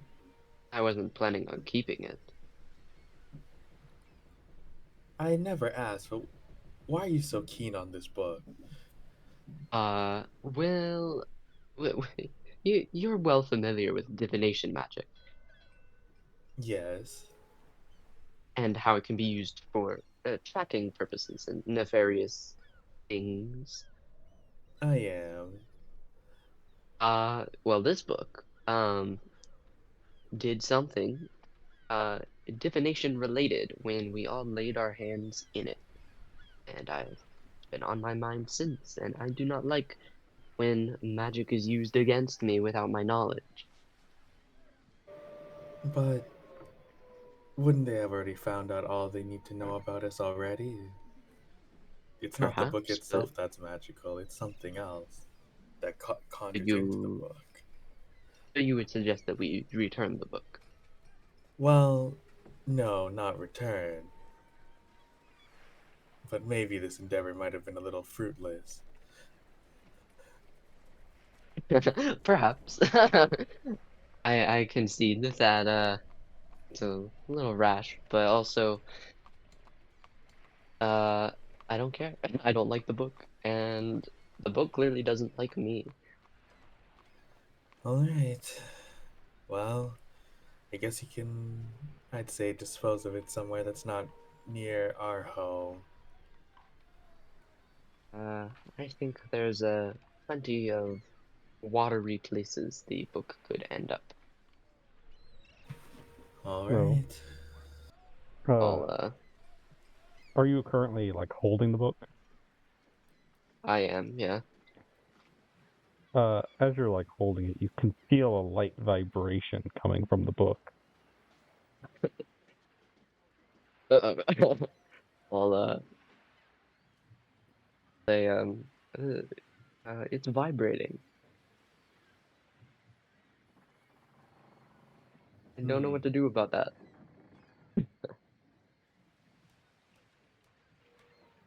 Roth will Is it just like keep a talking and then just move. Yes, it's vibrating, yes. okay? I am going to go and dispose of this. If you don't hear back from me, imagine that I met some horrible demise, and I'll walk out the door and head towards the nearest canal. So as you step out of the door, it immediately stops vibrating. Suspicious, but I'll head toward the canal either way. All right. Do back to the map. All right. So, Oh, wait, I have detect magic, I think. mm-hmm. Would you say it's like a 10-minute walk to the nearest canal? Probably, yeah. Yeah, I'll detect magic on the way there. Okay. Ritual cast it, and when it's done, uh, yeah, I'll pull out the book near the canal, away from eyesight. I don't want anyone to see, Mm-hmm. and I'll look at it. But any magic? Or is it like the last time? No, you don't sense any magic. And I can't open it, so that sucks. Goodbye book, I guess, and I'll drop it into the water. Okay. Give me just a moment. So as you drop the book into the water, a swift frenzy occurs as the eels and such within the water attempt to bite and eat it. Does it remove their ability to open and read books? Yep. As this thing is descending the water, you just see bright flash after bright flash. Eventually, the flashing eventually stops as it must have descended deep enough within the water that the light can no longer penetrate all the way to the surface. I'll wipe my hands and walk back home. All right. All right. Back home you are.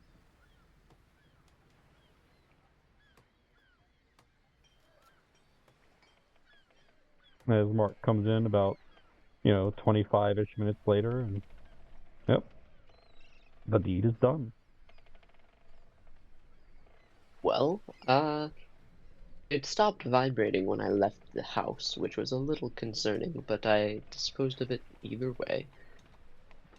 Do you happen to have a book on hand? I kind of want to see if, with the book's disposal, if I can read again. Only my journal here. I think that'll do. I won't read anything, but I want to try to open the book, the journal, You fail to if open you the let me. journal. No. Okay. Well, my life is ruined. No, I'm kidding. Um, Perhaps we go to the university. Surely that wacko might have something for us. uh, perhaps I have nothing better to do. Um, yeah, in that case, we'll just go to the university. All right. Do-do. This is so funny. All right. So I assume you take the nice straight path over to the university. Oh no, doing a bit of zigzagging. That's fine. Yeah, I want to go in like a road that we haven't gone to yet. So Incredible move. Uh, you find that down this street appears to be some folks outside drinking. They seem to be of the younger persuasion, perhaps people from the university living out nearby. All right. As you make it to the university, I assume you head straight on to the to Professor Bloom's chambers. sure. Yeah. All right. No. As you follow the path you learned about yesterday, you see his room, but you also see some shoes left outside of his room, some boots, it seems.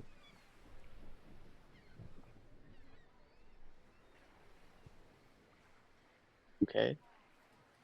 I mean, you go to his room, the boots seem to have like a water or something in them. As you look inside through the window in his door, as he's discussing something with a couple men who sat down in a similar position that you sat yesterday. If they're doing the same thing, I suggest we wait. It only took a couple minutes for us, right? Mm-hmm. Mm-hmm. All right.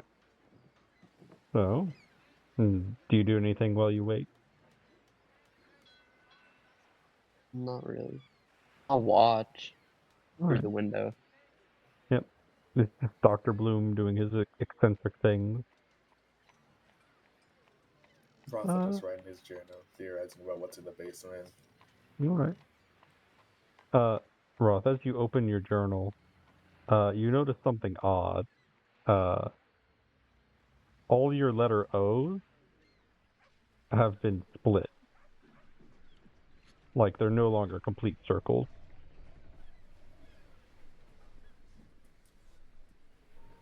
Hmm. We have a hating ghost in our house.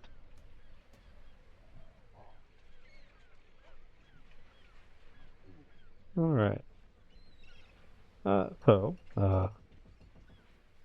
As you wait, a couple of minutes pass, and the two guys walk out and say, "Ah, well, guess we gotta start looking for a new job." As they pick up their boots and begin walking out.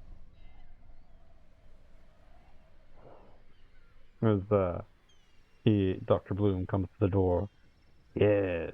Now the people I'd actually like to talk to. Come in, come in. As he brings you inside.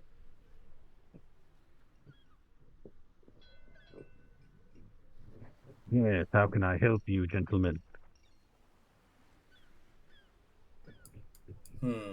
Well, he'll just gesture to Mark. I appear to have come down with a strange ailment.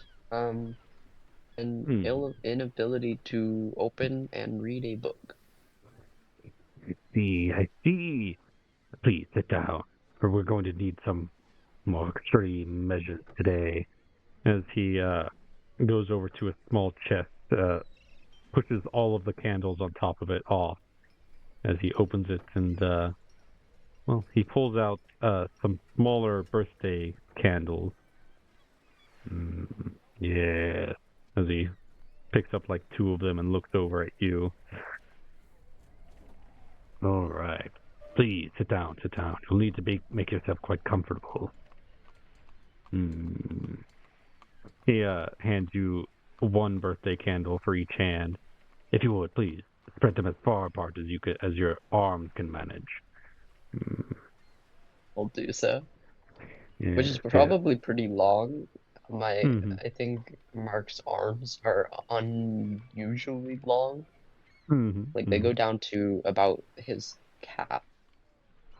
Yeah. As he pulls out, or Dr. Bright pulls out from behind his desk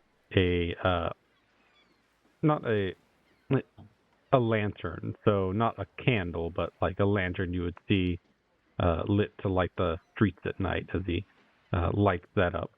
Yeah.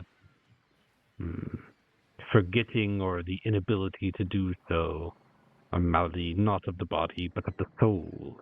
Yeah. As he lights your birthday candles. As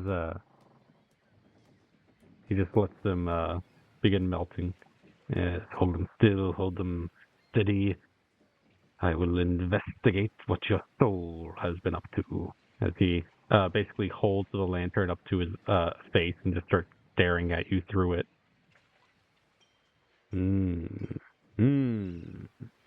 Yeah. As he sort of looks out from behind the lantern. Your soul is awfully clean. Goes back to looking. Ah, ah, ah. As he pokes you in the right side of your stomach, just a quick jab. There. Ugh. A small piece has been carved away. With as he sets down the lantern, picks up a candle off the floor, and then just digs into it with his fingernail, just like this, as he carves away a piece of the a wax on the side of his candle, and flicks away the piece of wax. You've lost that piece, and it's never coming back. Oh. Well, that is unpleasant. Quite unpleasant indeed. Dangerous, even. If I might ask, how did you come across this sort of ailment? Uh, I would rather not answer. Understandable. Understood. Well, let's see. I see. As he puts away the birthday candles, which have melted halfway, he hands you the candle that he sort of dug into and lights it up for you. I must do a reading, see what your future holds, what has changed, what will come to be. Oh, I Pretty don't think I'll be reading any books anytime soon. Indeed, indeed. As he eventually looks at you through the flame and then takes a sip of the melted wax. You have a biting future soon. Seems whatever you've done will attract the wrong attention. Be prepared. Oh, look at Roth. Hmm. Oops.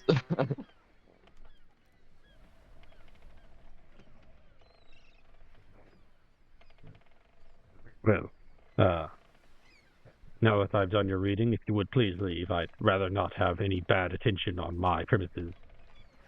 But do please feel free to come by any time. I do so enjoy seeing your futures. Of course. Thank you for this wonderful experience. Of course. And I will leave the room. All right. As you head on out.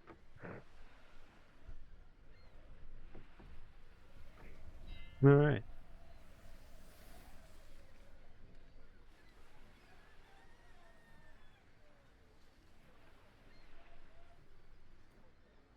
Well, you guys have left the building, I assume, and just hanging out in the courtyard of the university.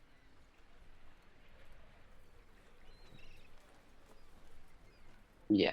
We could probably go back to the police with the statuettes that we found. You want to Can go you to the take police? But I don't know. I don't want to do that. I'm thinking of things that we have to do right now. Hmm. There's the murder investigation and the creatures in I forgot what it was called. Haven, I'll the put you bottom back left on the side of map. the map.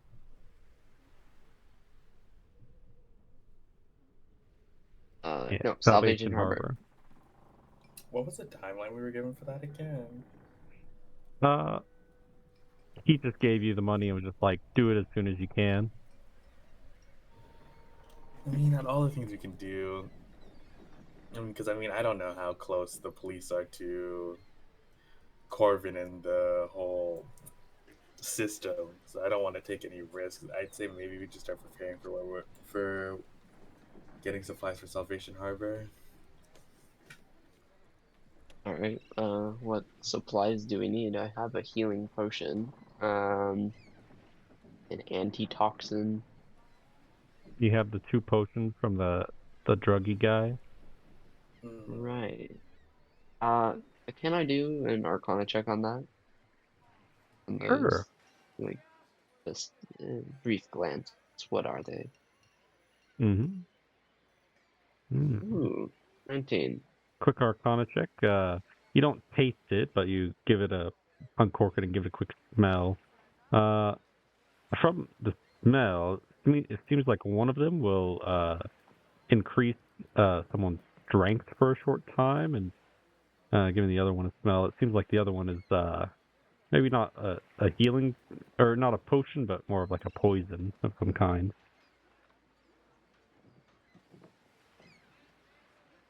Okay.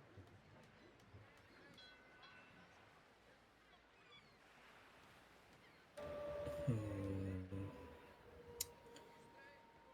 it be possible to get any like actually swimming gear, anything like that, or do people just not do that here? I guess probably not. Well, no, we know that Probably. this is the Diving whole company, diving company, Mm-hmm. the but Royal Reef Diving Suit Factory. was that attached to the Is Throgmortons? I can't remember. It's in Salvation Harbor, and the only notes that I have on it is that the suit was magical, built by the Royal Reef Diving Suit Factory, and it was headed for Oakmont. Mm,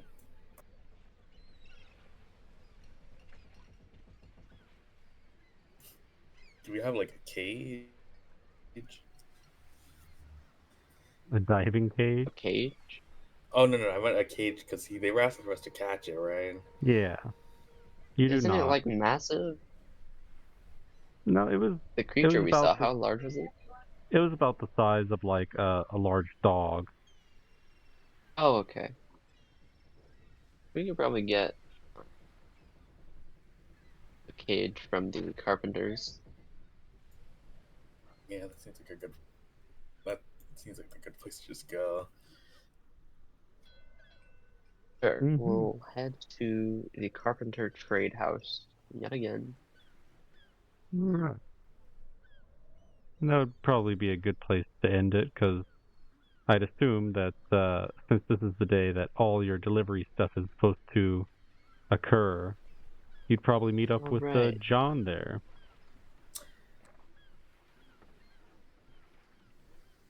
All All right. right. Pretty eventful session today. Got a lot done. Did we? Eventful, Well, productive, maybe not. we did do a lot of stuff. Mm-hmm. It was certainly stuff that we did. I lost the ability to read Yep. read books. Think about it, could be worse. You So could have just died. yeah, true. Though I mean that goes for everything. Yeah, Okay, you that's can. so true. Yeah. Many mysteries abound. No answers in sight just yet.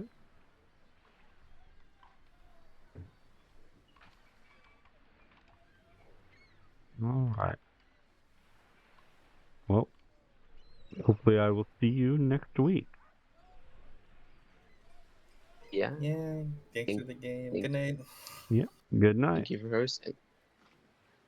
Good night.